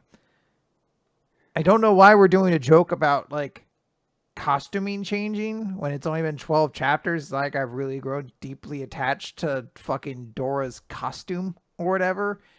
And, period, I guess. Nick, I'm struggling. I'm trying to find care. I'm trying to find an iota of interest for this series to talk about it. And every time I see Heisuke's face, I feel myself drained a little bit more. Like the blood is vanishing from my body, and there's just this mummified husk that's gonna look at the end, and you're gonna be like, "How'd you feel about it?" And I'm gonna be like, "It sucked," and that's it. Like that's all I can muster from this series. God, I will be dust. So I first up, I want to issue an apology to Eden Zero for all that criticism of Shiki potentially getting an artificial eye, and then no, he doesn't. He just takes his bandage off. So, look, at least I noticed there was a difference there. Heisuke starts telling everyone, "Hey, I'm an awesome Mononoke eliminator and stuff, and you're under my command now, and you better produce strong results." And then Kusanagi's like, "What about Ginchio?" And Heisuke's like, "What? You don't want to work with me?" And they're like, well, we thought we would work as a team with Ginchio because she's our friend and stuff. And he says, well, Ginchio is going to work under a different samurai officer. She's going over there now. A moment where I was like, I don't know how to feel about this because on one hand I'm like, well, this was another prominent female character in a shonen manga who's been pushed aside for the male characters to have the spotlight, which is a shame. But on the other hand, I hated Genshiho, so I'm kind of glad she's not in the story anymore. At least I got a grip on what her personality was, though. To a The more that small extent, yeah. yeah. It felt less like Hisuke, where I feel like any joke will fit him at the given moment they use it. Because, like, I didn't quite grasp the layer of his personality, whereas, like, I've been praised by a junior. If I don't grimace my face in horror and anger, I would literally weep for joy over how excited this makes me. And I'm like, I guess that's a trait of his personality. I wouldn't have picked up on that beforehand, but all right, sure. So Dora and Kusanagi are like, okay, let's work together to get stronger. And Dora holds out his fist for a fist bump, and Kusanagi headbutts it and goes squish. Oh my god, so cute. Best manga ever. So then they go and spar. And Heisuke is like, all right, so your Mononoke is a sword now. Okay, I've got to evaluate your abilities, so come at me. And Dora's like, well, it would be dangerous to attack another person. And Heisuke's like, oh, so this is what it feels like. I told my instructors the same thing, and they got really annoyed by it. Anyway, let's go. And he glows with power, and they go after each other. He knocks Dora into the wall, and he's like, well, I really was going easy on them. Are you really that weak? And Dora's like, hey, don't hold it against us if we hurt you. And so Dora goes after them and swings Kusanagi, and Heisuke is like, ugh. And then his sword gets snapped in half because of the supernatural energy. And he's like, oh yeah, that's a lot of power. But boy, his swordplay sure is sloppy. And he takes out a pen, and he pokes Dora in the forehead with it, and it's a sharp pen, and it causes blood to spurt out. And Dora's like, what the fuck, dude? And Heisuke's like, yeah, well, I mean, we were just sparring with swords. Anyway, if that was a Mononoke attack, you'd be dead now. And Dora's like, no, I wouldn't. I'm all tough and stuff. And Heisuke's like, no, you don't have supernatural energy. Look at the way I can spin this pen. Look at the way I can spin this pen. Anyway, you need supernatural energy to defend yourself. It acts as like super armor and stuff. So you're the weak point. Sure, you can swing Kusanagi around all powerfully and stuff and produce good attacks, but if you leave yourself open, look at the way I spin this pen, then you'll get killed because you don't have super energy armor. Now, Nick, this might be us being old and showing our age. I believe pen spinning is, or at least was, I don't know if it still is, and it may not have transferred to Japan, was a fad with kids. Yeah, it absolutely was. So, yeah, or relatively recently, I know there was one as well.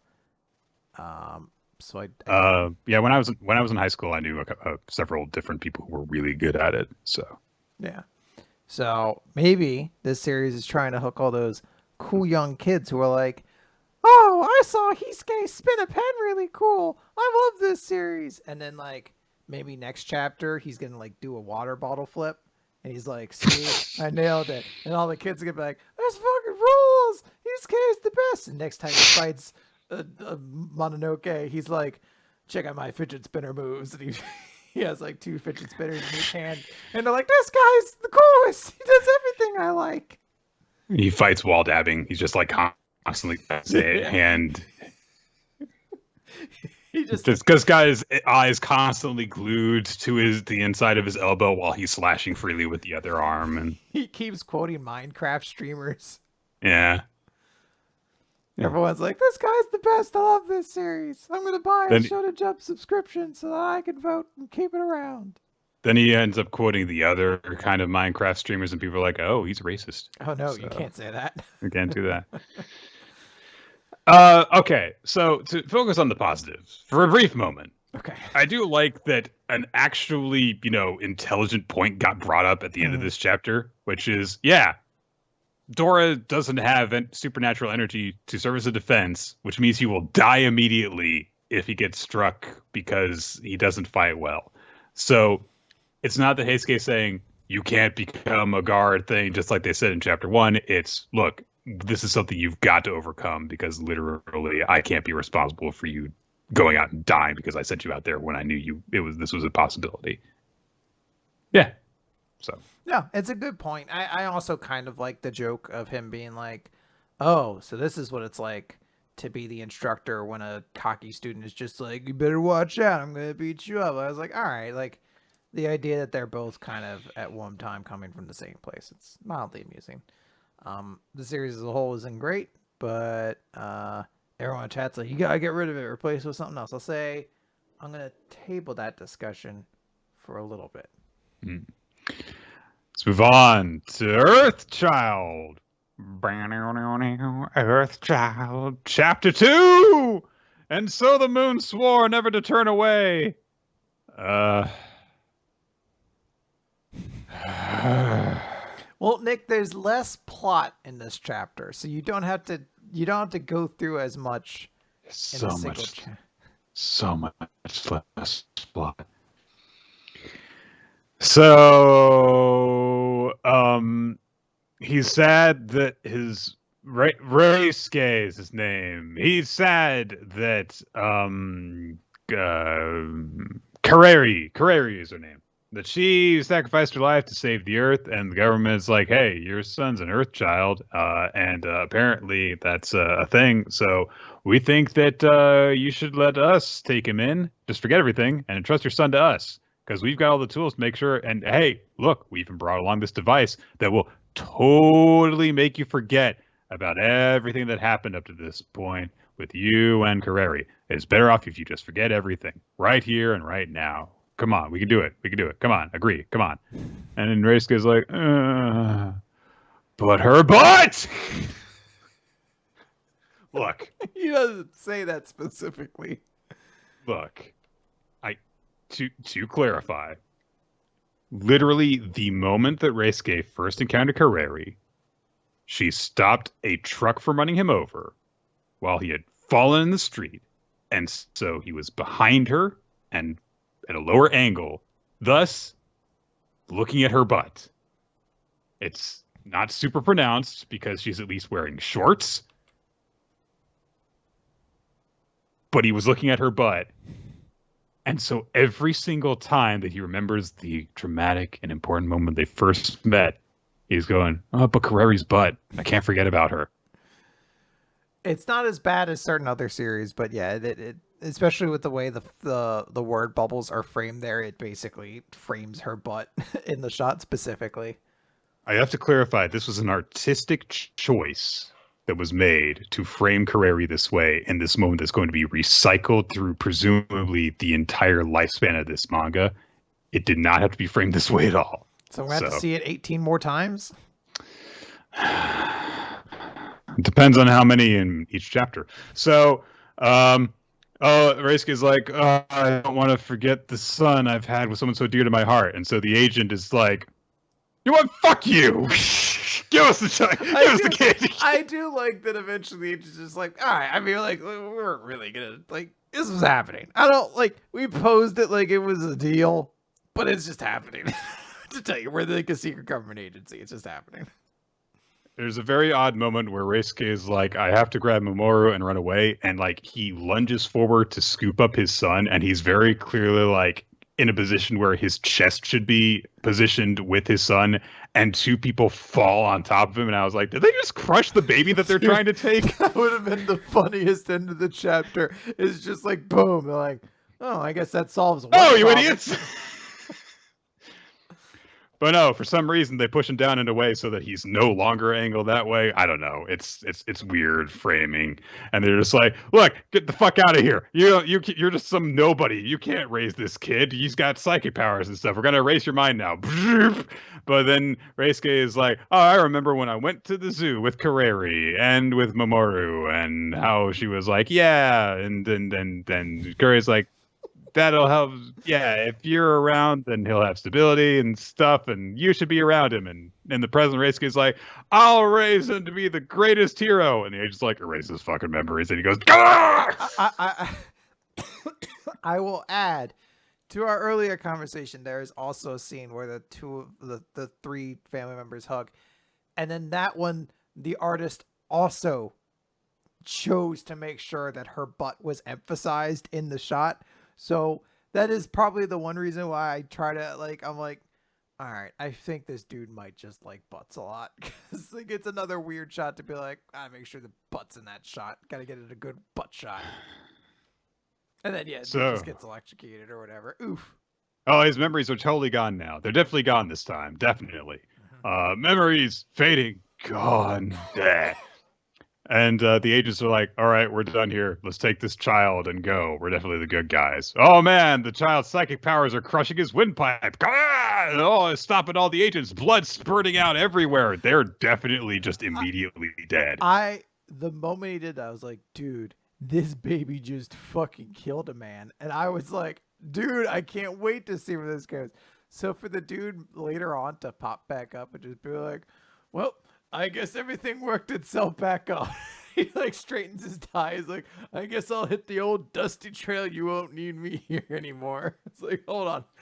You got your windpipe crushed. Blood is spurting out of necks and eyes and mouths.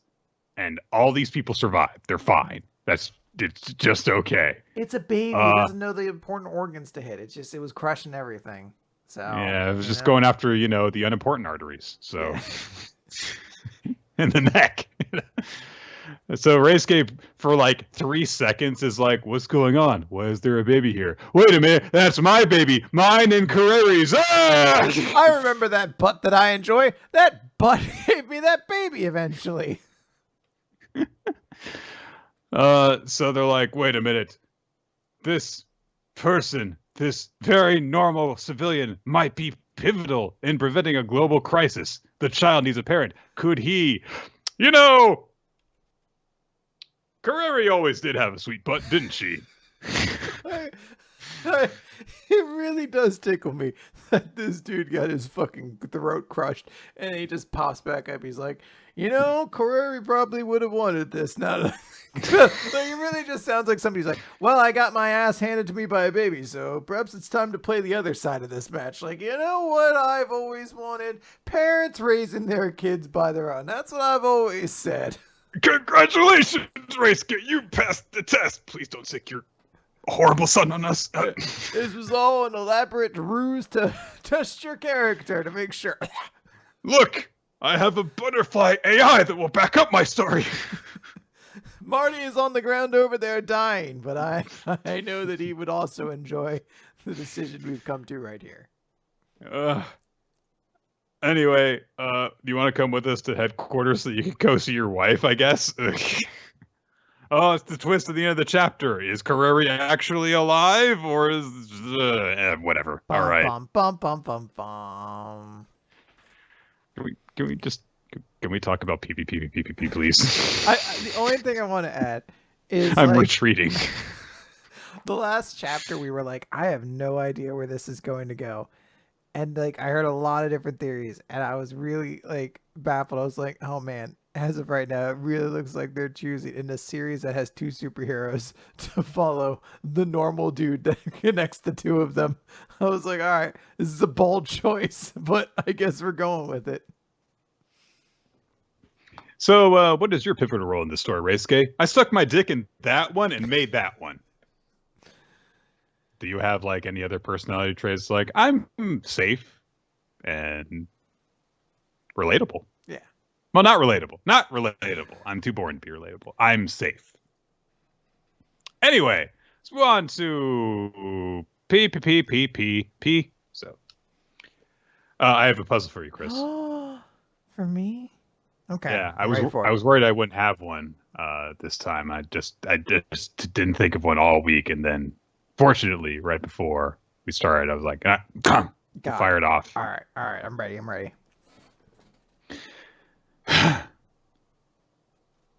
Ponytailed partisan prunes, punctures preposterous pipes. Is it Shawn Michaels HBK? No, it is not. Oh, he used to kick people. Oh wait, no, hold on. Give me one more time. Ponytailed partisan prunes, punctures preposterous pipes. Is it ponytail? No, Manga didn't have a ponytail. He did not have a ponytail, no. But he punctured a lot of windpipes with the Samoan spike, so... I guess he did, yes. Prunes. Punctures preposterous pipes. And it's not Funakai. It is not Funaki, no. Ponytail. Think of the most memorable wrestler I know with a ponytail. Big Show. He did have a ponytail, yeah. I know, right? Everyone just thinks the bald, but yeah, no, it's not. It's not Big Show. I do not know. I think I'm going to, like an ankle lock, tap out of this one. This is about Bailey. Oh, okay. I could see Prunes, when she got a haircut and she punctured her wacky inflatable arm flailing tube bin, which are the preposterous pipes. So, you know what? It makes sense. Everything in here lines up. Good one. Is it the baby from Earthchild? No, it is not the baby from Earthchild, Lazarus. All right, let's get into the chapter proper now. Chapter 22, The Otogami Family. There is an explanation here about pathétique, which, all right, I'm just going to read this.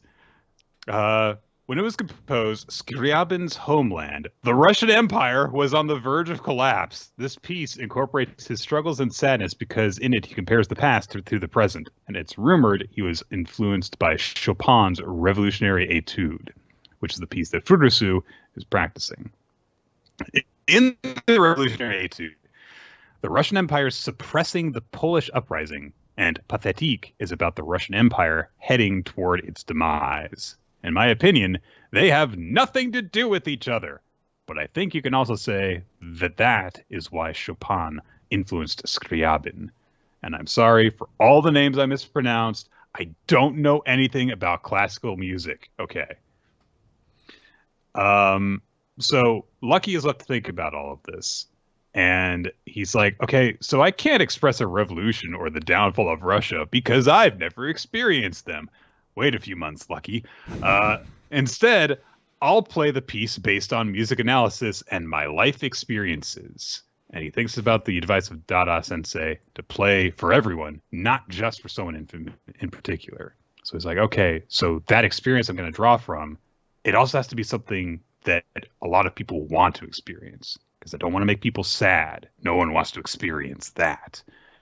But thanks to all this, Anyway, it's time for Lucky's performance at the competition. We see various characters just kind of meeting up and talking about stuff.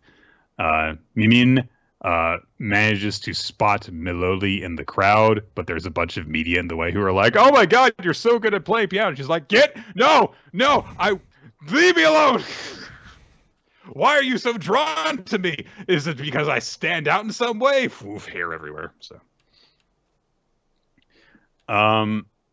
So then the character who's been here for a while, but who I don't know the importance of because I didn't read chapters like 4 through 17 or something like that. They're there when Furusu arrives and they say, "Don't you want to hear Sonoda's performance? If you don't, that's fine." What's amusing is you're like, I missed a bunch. And you're like, not really. This dude just showed up in a chapter and was like, Lucky, I need your help. And Lucky solved his problem next week. And he's just been showing up every week since then. All right. Lucky gives himself one last little pep talk. And then it's time for him to go on stage. He is introduced as Lucky Sonoda. And we get a little bit of commentary from the Peanut Gallery. And research dude is like, he's ready. And Miloli's like, what is? Oh, music analysis is a good tool, especially when it really clicks. Okay. People get set to watch Lucky play. And then Lucky is thinking to himself as he begins playing, I need to change who the audience will experience. The first is the lady who lived next door to us from when we lived in Japan. We'd see her buying bread every day. And in that moment, Mimin imagines herself walking on the street carrying bread. She's like, why do I have bread? Which I do love that particular panel. What? Bread? But why? Which is like, fair question. But I from the also perspective like of the implication that you can play music in such a way to imagine people carrying bread. Like someone was like, doo doo doo doo doo doo doo, and I'm like, oh my god, it's like I'm there with bread. we quickly see that the true purpose of this evocation is to see this woman carrying bread's perspective of the family all leaving their home. And it is all of these septuplets and their parents, all in this long 2-page spread. And it's like, oh my God, it's us from the past. And other people in the audience are seeing it too, and being like, "Oh my God, why do I see Gakwan Otogami there?" And all of the sextuplets. Although some of them clearly aren't getting the same feeling because they're like, "What the fuck are you talking about?" So, but then of course people will also realize, like, wait a minute, it's not the sextuplets. Why are there 7 of them there? And then Lucky changes the perspective people are seeing it from to instead see from Reijiro's perspective. He apologizes to his brother when he says this, and he thinks to himself, I know you've been keeping it a secret, but today I'm going to reveal the past through my music. And the shot we see to close out the chapter in a whole full-page spread is Lucky getting smacked across the face by his fucker of a dad. Yeah, I mean, this is a huge thing. Lucky, and it really does tie into like the whole thing of expressing sadness through music as well, and Lucky having to face that. I think this is definitely a very interesting thing.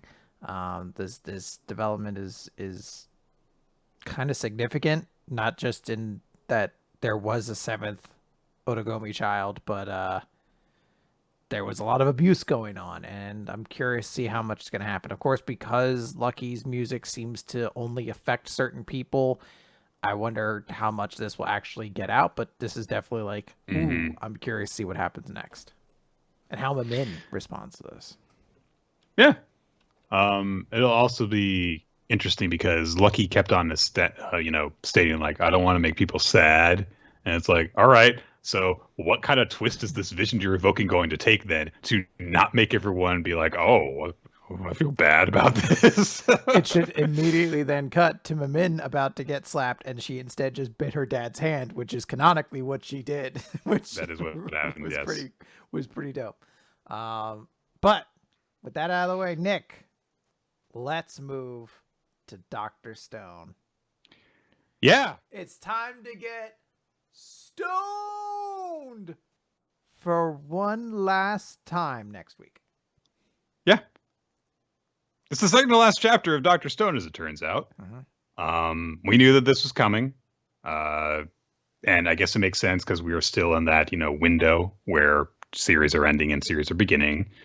So as it turns out, the second series that's being taken out of Shonen Jump is Dr. Stone, as it reached its conclusion kind of suddenly, but not really that suddenly because Dr. Stone's always had a weird pace. And we get some color pages to kind of bring us into this. First off, Senku is going to have a conversation with the Wyman while surrounded by them. And then we just see this 2-page spread. I was like, oh, it's very nice. It's everyone, not everyone, but a few people, eating at a ramen cart that Chrome and Suika are running. And it's Senku and Byakuya eating together. And that's They're sweet. astronauts together now. It's very sweet. So Senku proceeds to speak with the Wyman and is like, oh, wow, you can do all sorts of stuff with, your different gravity-defying abilities and stuff. And so one of them is like, yeah, check this out. We can even assume your form. Oh, well, that's terrifying. It's a giant skull made of little metal points. We told this would be comforting to you. We have assumed a form that you would not be terrified by. Would you like us to sing to you? Actually, this is fucking sweet. Yes, please continue. This is pretty metal, I'm not going to lie. I do love death metal, so this is all on my checklist. But as they take this form, Senku's like, huh, so you can ignore gravity. Well, that gives me an idea. And we don't see the words that are exchanged between them at this moment. We just kind of cut outside of the swarm to where Stanley and Kohaku are being like, what's going on here? I'm kind of worried about this. What if they've petrified Senku? And so the Y-Men suddenly announce, necessary intellect to replicate our kind is lacking by your kind. We now abandon this planet for another. Gift of petrification to be granted at this time. Do not flee. And a bunch of the Y-Men start glowing with petrification beams about to unleash. And Stanley acts, and I think he shoots. I think. It's a little bit difficult to tell because there's a lot going on these panels. Well, he holds it up. I think they see it. They remember the net, and they're like, "If you do this, a bunch of us will die." And Stanley's like, "Oh, I'm not shooting so long as you back up." Basically, being like, "I'm trusting Senku here." And Kohaku's like, "Yeah, we've got to actually keep negotiations going, and that's about the only thing we can do right now." I like that. To continue the metal imagery, the Medusas have also now grafted themselves a crown on top of their horrific skull that they're using to communicate with Senku. It's pretty fucking metal. It's fine. Yeah, it's a normal thing that you would just naturally do. You would just do that. We're like, we know it. We would like to be in an imagery you would like, but we also are going to add a couple details that rule. Check out these sweet flame decals. We're going to play some Cinderella and other stuff that rocks. Like, all right. Cinderella? Yes, with an S. Oh. Come on. So, Senku's like, all right, back to what I was saying before you decided to up and try and freeze us all again. Forget about finding another planet. Work with us. And then maybe we can team up and craft something truly out of this world. And the Y-Men say, probability is near 0% of that plan succeeding. And Senku says, yeah, near 0. Yeah, that sounds about right. But near 0 means it ain't 0. Not when it comes to us. And for some fucking reason, he has a stone axe in his pouch. This would be fucking useless for the kind of environment you're in on the moon. Were just like, what if Y-Man's just a dude and we just fucking bludgeon him to death? We just beat they're like, backup plan? We just beat the shit out of him. We just fucking kneecap his legs and just start going to town on him. All right, Senku. That sounds brutal. I'm for it, but I have a question. Why use the most rudimentary possible tool for it? Why wouldn't we use, like, I don't know, even like a lead pipe? That you won't be seeing this one coming, though. Lead pipe? What are you, an amateur? What about a stick tied with a big rock? What is this fucking Clue? Come on. I've got a much better weapon. And this one passes through metal detectors. You know, we're going to the moon. We've got to go through customs, so this will get through it. Yeah, mean old rock hammer. Remember when I first emerged from the stone, and I looked up and I said, "Ah, my first friend of the new stone world, stone hammer." And I used it to gonna bludgeon so many skulls with this thing. I can't wait to kill a man with this one day. Also, like, you know, build scientific achievements and stuff, but mostly murder. There's no law in this world. Ain't no law. Haven't made them yet, so you can do whatever. Stanley and Kohaku are outside. They're like, Senku, has he just like always been this like sociopathic? Kohaku thinks back and said, yeah, you know, it's great. We can like invent ramen and stuff, kill people, invent the wheel, kill people. No one's here to judge our actions. Cell phones, that's great too. Also, I've never felt the feeling of blood washing down my face. What do you think it feels like? Anyway, gotta go invent some stuff. Come with me, Kohaku.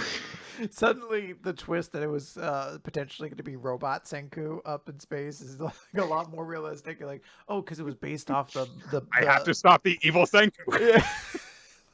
Like, oh, you were built off of the buying profile of a psychopath. But Senku establishes like, yeah, I started off with simple tools, and look at how far we've come in just 10 short years. Minus all the delays from us getting frozen and stuff, we're here on the moon. Mad impressive. And the Y-Man skull goes and explodes outward and explodes up into the sky and declares, unable to honor request. Abandonment is your kind's fate. My kind will seek other planets and more intelligent organisms. However, and one of the Y-Men drops off and declares, I may be taken by you, and only I. This body is yours to destroy, to kill. You speak of a creation out of this world. That excites me. Probability is near 0%, but enough for one alone to wager everything on your kind. Show Acceptable? me radical attitude. Do a kickflip. You seem Wicked. like you seem like 4 teens with attitude. Stanley's like, I'm an adult. There's only 3 of us. I have a husband. Sweet. You wicked, do? Sweet. They're like, wait, what? Yeah, me and Zeno. Didn't you know that? Oh, wow! No, I had no idea. Sengu's like, that's super cool. That's definitely something I'm comfortable with in my kingdom of science. We're gonna talk about some things when we get back, though. Sengu's got rules to put down. Like, oh, I don't like Bigot Senku as much. I liked you better when you were a psychopath who killed people with a hammer. Look, I'm totally fine with what you guys do. It's just, I don't think, you should be able to do everything. It'd be like weird and stuff. And I'm the one with the hammer. I'm just saying. I have a gun. I'm just saying poop leaves the butt. Nothing should be going in.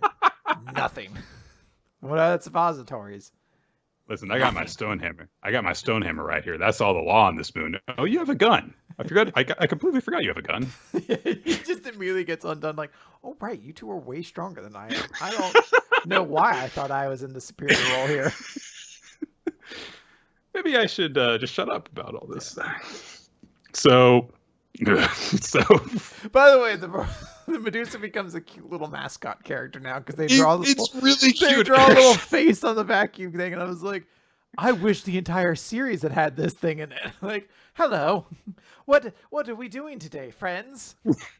It immediately adopts a much friendlier voice now. Yeah. I am British now. Hello, friends. Let's learn about science today. Aww. Explain to me gravity. Like, well, you don't follow the laws of it, so.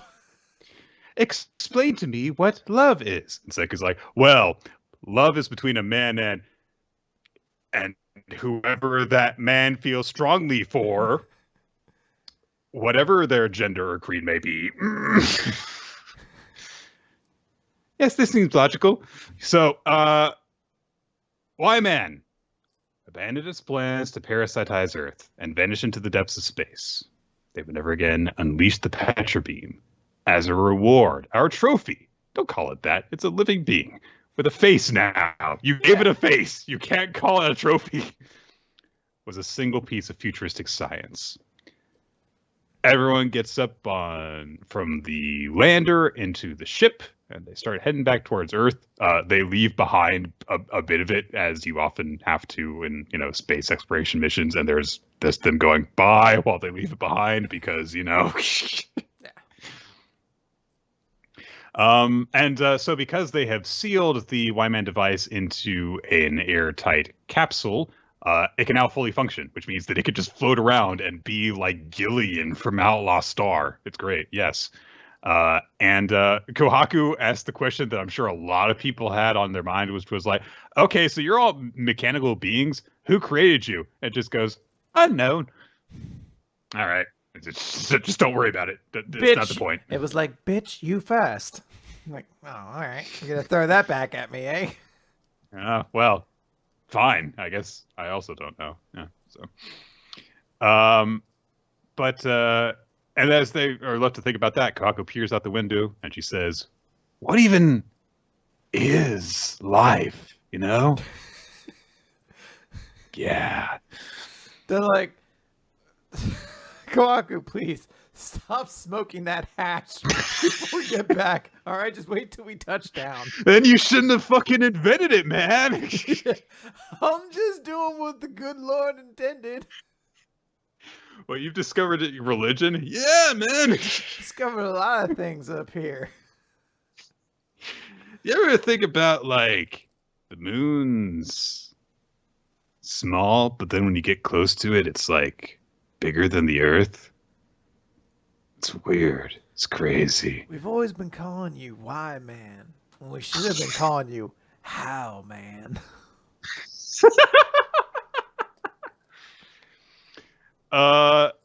The remaining Y-Man brings up that survival is the primary objective of all life forms. Inquiry. Why do you dislike being petrified?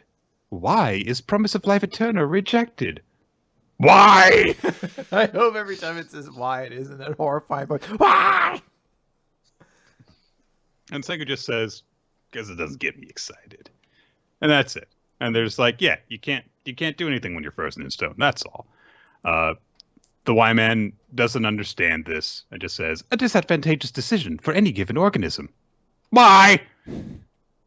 But Senku throws it back and says, well, but why out of all the Y-Men did only you decide to give my idea a chance? Why did it excite you? And abnormal or not, we're 10 billion% guaranteed to all have that same weird urge. One painstaking, steady step at a time. That's how our science rolls. Over the eras, over time, and throughout the ages to come.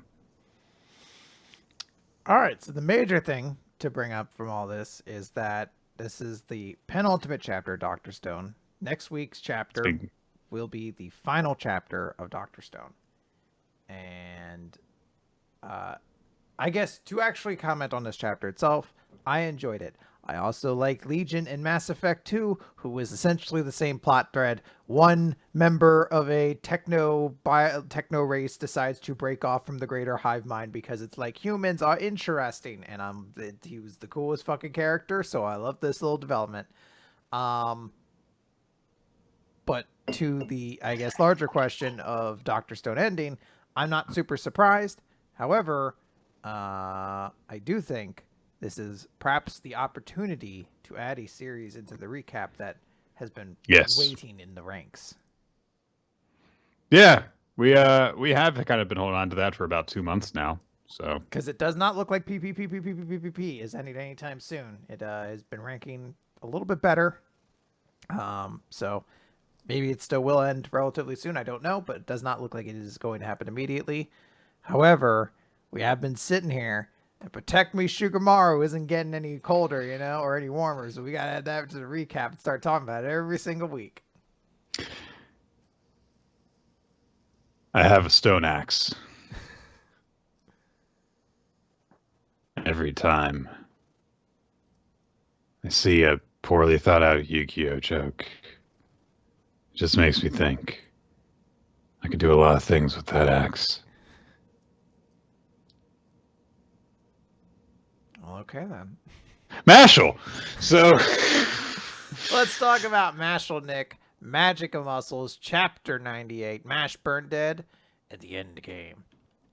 So, we open in a flashback as Innocent Zero is talking to a young little Domina, basically saying, you must always be a use to me. That is your purpose in life. And Domina thinking, those were Father's words to me. And I hardly remembered at the time that I wasn't alone, isolated within a room that was more like a cage. And the only people in my life were servants whose vocal cords father crushed so they could not communicate me. And then Father himself. Father was everything to me. We get like some Silent Hill kind of looking nurses. It's terrifying. And he's just like, I was molded into someone who would fit his expectation. I bloodied my hands for him whenever I asked. I was against it early on, but every time Father would say to me, I have need of you. Outside of the two of us, you may put down anyone in your path. You are everything to me. When you're happy, I'm happy. Do you understand? And Domino was like, yeah, this gave me a purpose. I wanted to hear those words from him again. So day after day, I worked and worked and worked. But what was it for? If I lose to him now, I won't have a reason to live, will I? I can't let that happen. I have to stay important. And he says out loud, it won't be you. I won't let it be you. He continues like, Father and I are real family. You and your pops are, blah, blah, blah, blah, blah. Goes to attack Nash again, and Mash kind of just kicks him in the stomach, and he's just like, kind of starting to get tired of your whining, and just punches him in the face. And he says, blood relations and unquestioning obedience aren't what make a family. And it's weird because it's done like in the kind of simplistic Mash style where he says something weird, but it is like actually a pretty sweet sentiment. Yeah. And he just says, Pops will get upset when I made a mistake, but I was allowed to be upset with him if he made one. We treated each other. And Domino kind of interrupts him and says, you didn't have to do anything. You didn't need to be anyone. You didn't even need magic, and you got love in return. You'll never understand me. And he goes to strike Mash with his sword, and there's a big thwack sound effect. We just see the blade falling, and Mash's like fist right in front of Domino's face. And he's like, you can never understand what I went for.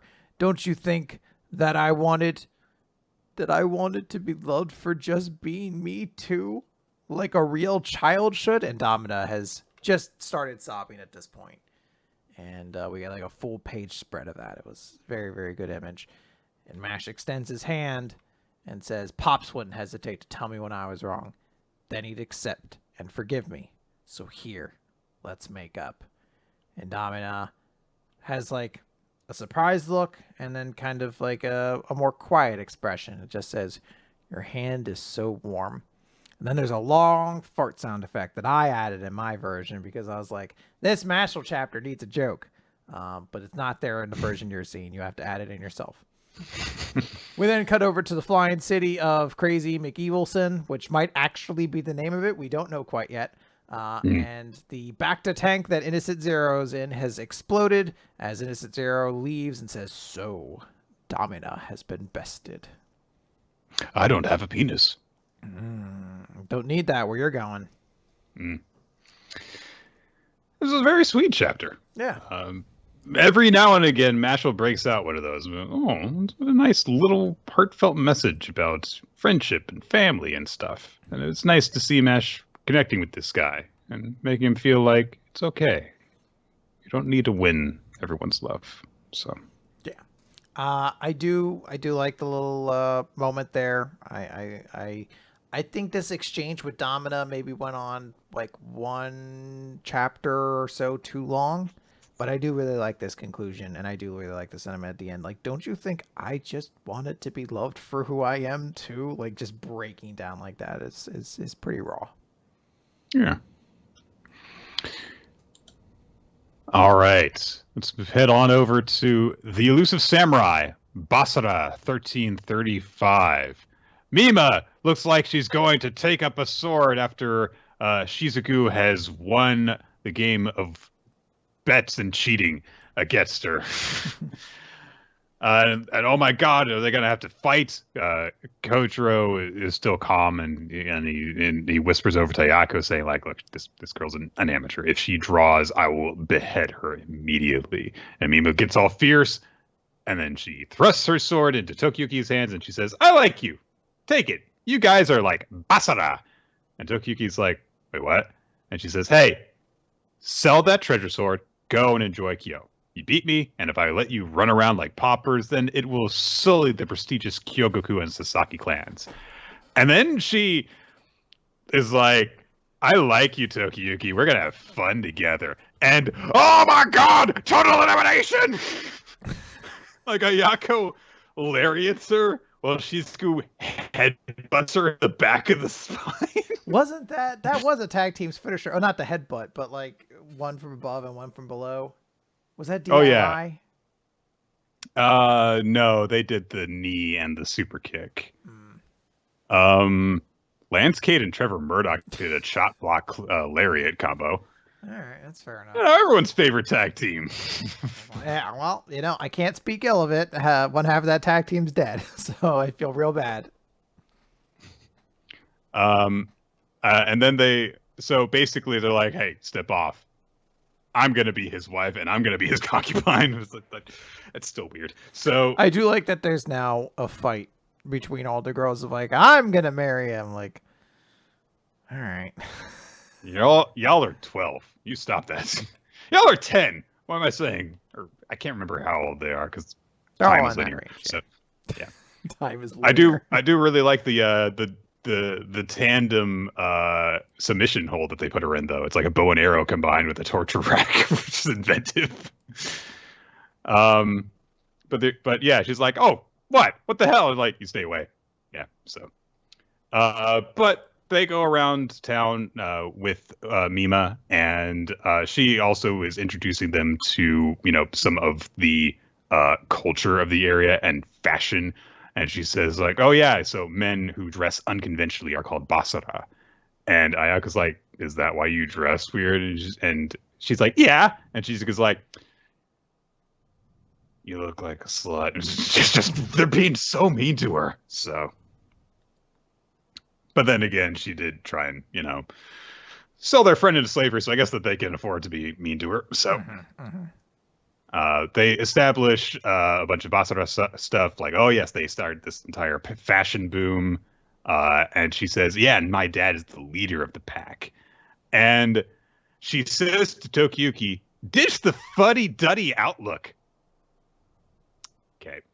Basically, he looks very traditional, I guess. They also go and visit some of the Buddha statues. They also see that there is a temple with a brick sticking out and there are arrows stuck into it, and so an archer shot them from over a football field away, and it's not even that difficult. It's like there was roofing and stuff in the way, so it had to be a straight shot. It couldn't arc, which is like, how holy crap, how did they do it? Oh, it was this court noble named Kitabatake Akie who did it. And they're like, wait, a court noble did this? But the only court noble that we know of this joint battle is incompetent. But yeah, so giving us an indication of the kind of people that are going to be in the future. And they keep on going around, and she's like, yeah, there's so much of Kyoto to see. You can't even do it in a single day. And Tokiyuki's like, wow, she seems very friendly for someone who is trying to sell my friend into slavery. Let's not forget about that. And he's like, yeah, I mean, I can't just keep this going where I have to hide who I am from her. But for now, I guess this is fine. But Mima nearly stumbles into this drunken samurai. And he's like, you sure are dressed shamelessly.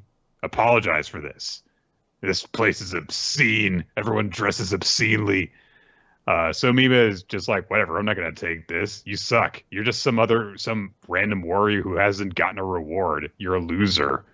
And also she notices from his clothing that he's from Nita. And she's like, yeah, well, you're poor, and Yoshisa is a cretin, and the emperor doesn't favor his retainers. And Tokiyuki recognizes these names. The samurai's like, I'm going to cut this woman down. Mima says, whatever. If you try and attack me, my father will pay him back 1,000-fold. I'm not scared of you.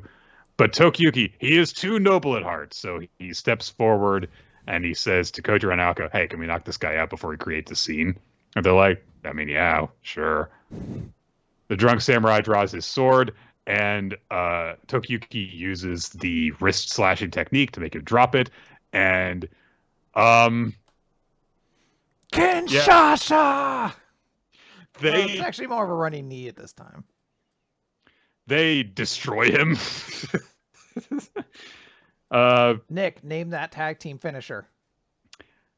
No tag team attacks this way. It's no, I mean, you got to name their tag team finisher. Welcome to Jointville. I don't know. Jointville? They're attacking with joints. I was like, You could have called it like "Welcome to Japan." That would have worked. Jointville makes it sound like they're both really smoking a shit ton. like they're just like, "Whoa, dude, catch my knee!" And then afterwards, they're like, "Yo, let's get some ecto cooler." They still make it, right? all right, how about this? Elbow needs to see you. Oh, it's like a really annoying name. One that's a really annoying one that the announcer's like, God fucking damn. What is it again? I hate calling this move. Elbow needs to see you. I hate this. Why is everyone gonna have these stupid names for their finishing moves? Is that JR? Why do they all line up outside the ring and let people jump on them? I hate the company that I work for. Aw. So, but Tokiyuki says to Mima, like, hey, you're from a good home. You shouldn't scratch your face. Maybe my thinking is old-fashioned, but so perhaps I'm not cut out to be a Basara. And Mima's like, oh my god. He's so uncool that he's amazingly cool. It was like, all right. But she also thinks to herself, I've got to introduce him to my father. We cut away then to Takauji, and also to the Kikuchi, who is being refused an audience with the Emperor because he's like, I don't want to die. Takauji goes to see him, takes him in to see him instead. Kiyohara weeps shamelessly on his lap. He's like, they ruined my battle, Mikoshi. It was such a cool idea. Sasaki is there, and he's got a cool new headdress thing, and he's like, you should kill him. Do it, kill him. But Takauji twists Kiyohara's head in his lap, and he says, you don't need to be afraid any longer. Let me make it all better. Close your eyes. And Kiyohara says, I see now. Oh, how his smile eases my pain. He surpasses even the Emperor, and he peacefully closes his eyes. And Takauji drools in his mouth, and that's the end of the chapter. Not to understate this point too much, but yeah, he drools in Kiyohara's mouth, and when he does so, the Kokushi's body shudders and lurches up off the ground. So something weird is going to happen to him, presumably. We have seen that Takauji is seemingly possessed by a demon, whether symbolic or literal. So perhaps some sort of bizarre transformation will occur with the Kokushi here. Yeah. Interesting little chapter. Let's wrap it up, Nick. Yes, it's chapter 1041 of One Piece. Komurasaki. Oh, hey, look, it's Pudding. Yeah. Hi, Pudding. And she's punching the Nazis, so good for her. Yeah, good for her. I would like to note there is no Black Clover. That's why we're not talking about it. That is correct, yes. Momonosuke and Yamato have met up because there's a hole in the wall that was separating them. And Momonosuke spoke with Zunesha, the giant elephant island thing. And it told him, I have come to join the fight. Am I late? God, I hope that when they get to the anime version of it, I actually, Zunesha, I think, has spoken to this point, so I hope that is the actual voice of the anime. Hey, everybody, I'm here. It's just a drunker Mr. Plinkett. It's just like, hey, everybody, I'm the elephant. I'm gonna punch your face in. What did I miss? Yamato's really excited to hear about all this. He says, wow, you are the one who will guide the world to the dawn. And Momonosuke is like, I don't know. All right, we get it, Momonosuke. You're an overstressed kind of crybaby. It's okay. You're still very important. It's fine. But he does make a very, good point, which is like, I mean, all the stuff that's going on. I've read Father's journal and learned about why it's important that I don't die, but for some reason, Father tore out the page with the most crucial part. What did he and Roger's crew see on that final island that made them laugh? I don't understand what the goal is. Father wasn't a prophet. If he were still alive now, would he really still say, open Wano's borders? I'm not smart enough to understand. If it would mean exposing the people of Wano to danger, I do not wish to open the borders. Am I simply a coward, Yamato? At heart, he is still a kid. Yeah, so he is still a child mentally. We cut over. Raizo won his battle. I don't even care. It's done. Hey, he didn't give in to the fire. He's yeah, okay. Fukurokuju lost. Jinbei comes across them. Yeah, all right. Okay. Well, then we cut over to Orochi, and Orochi is like, "Where the fuck is Fukurokuju? Where has he been? Was he just in some pointless battle, sitting and doing nothing for an hour? What the hell?" He better not have been doing nothing for the last 50 chapters. Also, of course, the island shook when one of the explosives went off. So he's like, all right, what's that Contro's doing? I hope this is the end of it. Meanwhile, Komurasaki is playing her shamisen. And Orochi's like, why the fuck are you playing right now? What the hell? And why are you wearing your mask? You always wear that stupid mask when you play. This is a moment of life and death. You should take it off. Are you really Komurasaki or a ghost? You were supposed to be dead. The ceiling collapses because the building's been on fire for a while. It falls on Orochi. He's fine, but he's crushed. And then he goes, what? I can't transform. I can't get free. And Hiyori says, you were so stunned that you never even noticed, did you?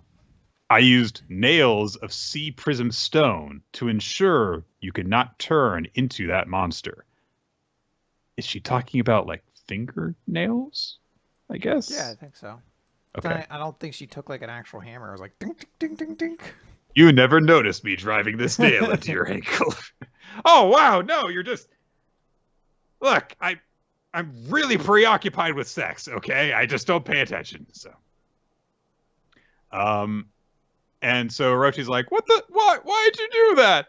I thought you loved me. And Hiyori says, I have not the tiniest affection for you. Strangely enough, that song you love, Moon Princess, she flashes back to when she was a child and would play for Odin, her father. And it was like, I like that song. And so she promised that she would learn to play even better. And she says, that song was also the favorite of my father, Kozuki Odin. How could it possibly put a smile on my face? And while she says this to Orochi, who's starting to panic, of course, her features are still hidden behind her mask. Hey! Chapter.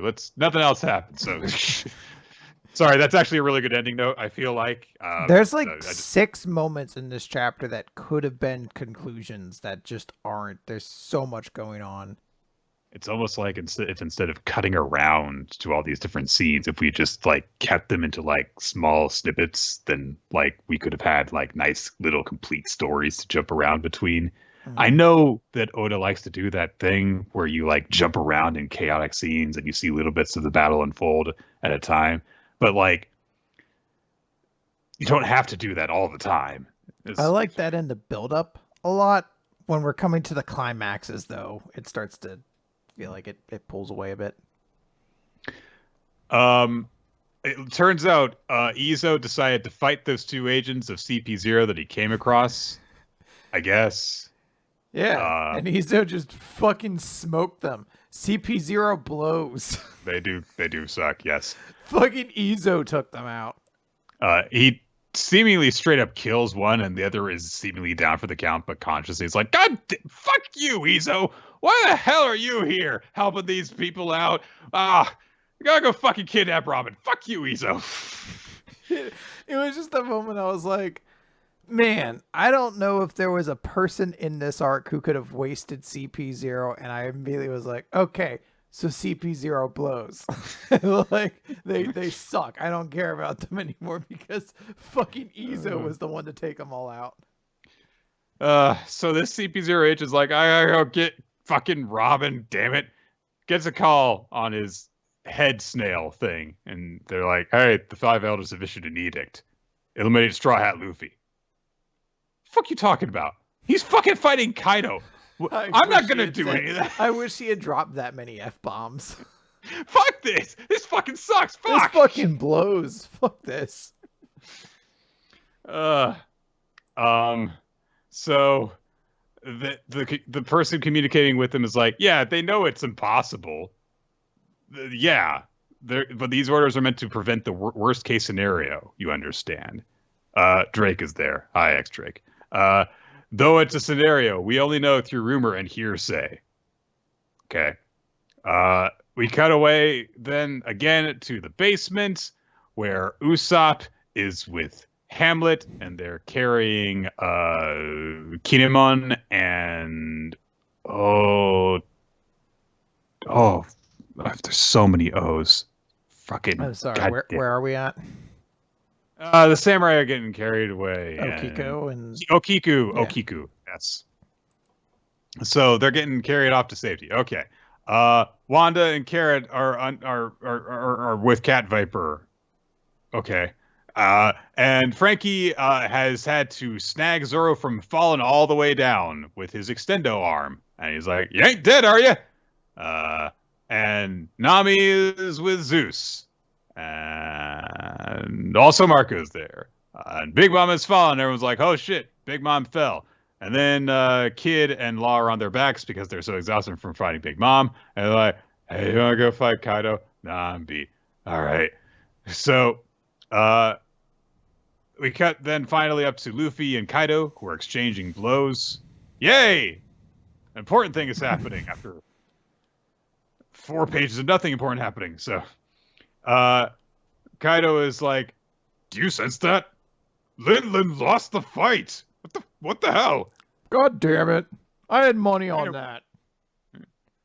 Look, here's a flashback. I met Lin when I was a kid, and she was like, I'm going to be king of the sea. And then we became besties. And we were supposed to claim One Piece together." And Luffy is like, "I don't care." And he goes Gear 4, and he starts punching Kaido a whole lot from a billion different angles with Snake Man. And he says, "Your ambitions mean nothing to me, especially if it leaves the people here with no food to eat. This is my final Gear 4, and I'm not stopping until I've run out of strength. I'm going to drive you out of Wano if it's the last thing I do." Punch. End of chapter. It's a cool attack. It's nice to be reminded of what was the catalyst, really, for this entire arc, which was that no one in Wano has food to eat except for the rich. Fucking 2.5, 3 years ago, or whenever that was initially brought up, is nice. I really actually liked Zoro getting saved by Frankie. That honestly felt like another moment that could have been a cliffhanger. Like, hey, cool, Zoro and Frankie. Those are two characters who barely ever interact. It kind of would have been cool to see them have like a cool moment together, but not really any time. It's mostly like a footnote to add like, hey, Frankie saved Zoro. That might potentially be all from that scene. I like Kaido also being sad about Lin. I'm almost kind of hoping, I assume we are going to get at some point more of a flashback to kind of give a bit more context to their relationship when they were younger, although that might just be it. But I think as a whole, this is a chapter where there's a lot of really cool things going on, but there's so many that it still is a bit daunting. And kind of by the end of it, I'm going to forget 2 or 3 cool things that are in the chapter just because there's so much that's going on. It's very packed. Oh, and fuck Gizo. Seriously, fuck him. I can't believe he fucked everything up. He shot me. Do you see that? Oh my god. I hate this guy. Member of the most elite agency in the government. He's like, just has no cool whatsoever. Dude, not cool. Lame. All right. That's it for this week. Favorite chapter, MVP time. My favorite chapter this week is going to be Mashle, Magic and Muscles. I really like Domina's little flashback.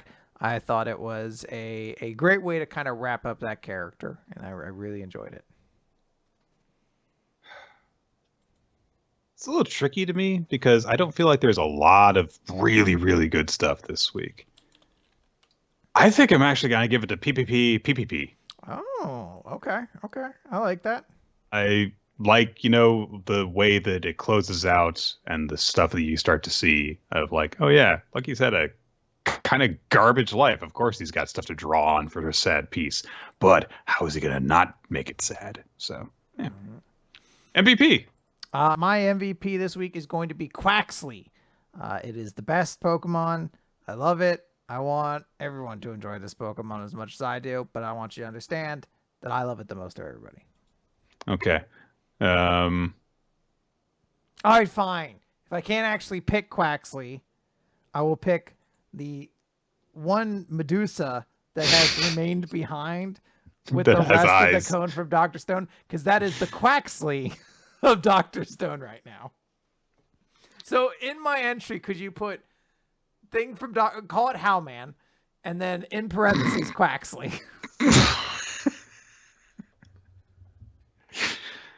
Get to it, Ninja.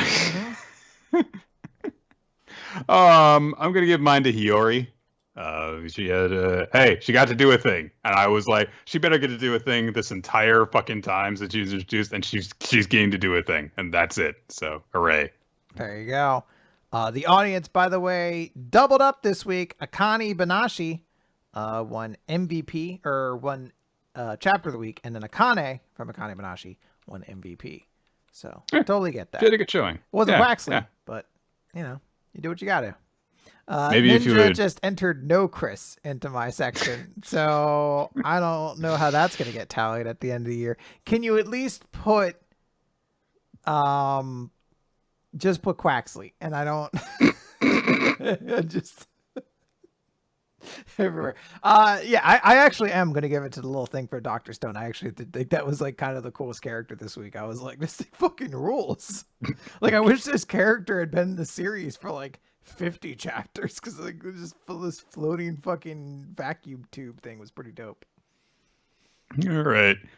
That's going to do it, everyone. Thank you guys so much for joining us for the live recording of the show. We got started a little bit late today, but normally we start at about 7:30 Eastern time on twitch.tv/RoloT. To stay updated on when the show goes live, you can follow us on Twitter at NickFTime, at RoloT, and at WMR Podcast. You can also join us on our Discord server. A notification gets sent out when the stream goes live. And also, it's a great place to hang out with our wonderful community. There are discussions held about the recap chapters, about the series that we are doing a review on. And also, it's a great place to just go there, use that to find the Google Doc that's maintained by Ninja X3i, and hey, you can make a suggestion for a future manga for us to read. You can check out all the stuff we have previously covered. You can look at the voting for MVP and favorite series and add your own tallies to it. Great stuff. That is all maintained by Ninja X3i, without whom we would forget many things. Yeah. Presumably including why there is an entry on there at the end of the year that says, no, Chris. Like, we're not going to remember that. It's changed now to Y, man. It's changed now to Y, man. But I do need like an author's note that says, but this is for Quaxley. Symbolically. Additionally, thank you to everyone who helps make the show what it is by supporting us on Patreon, patreon.com/weekly manga recap. We recently recorded a show. No, you did make your pick. Never mind. Sorry, someone's saying, Nick, who's your pick? You said Hiyori. I did, yes. We did a special bonus episode with a special guest recently where we did an As Explained by Manga, so be sure to check that out.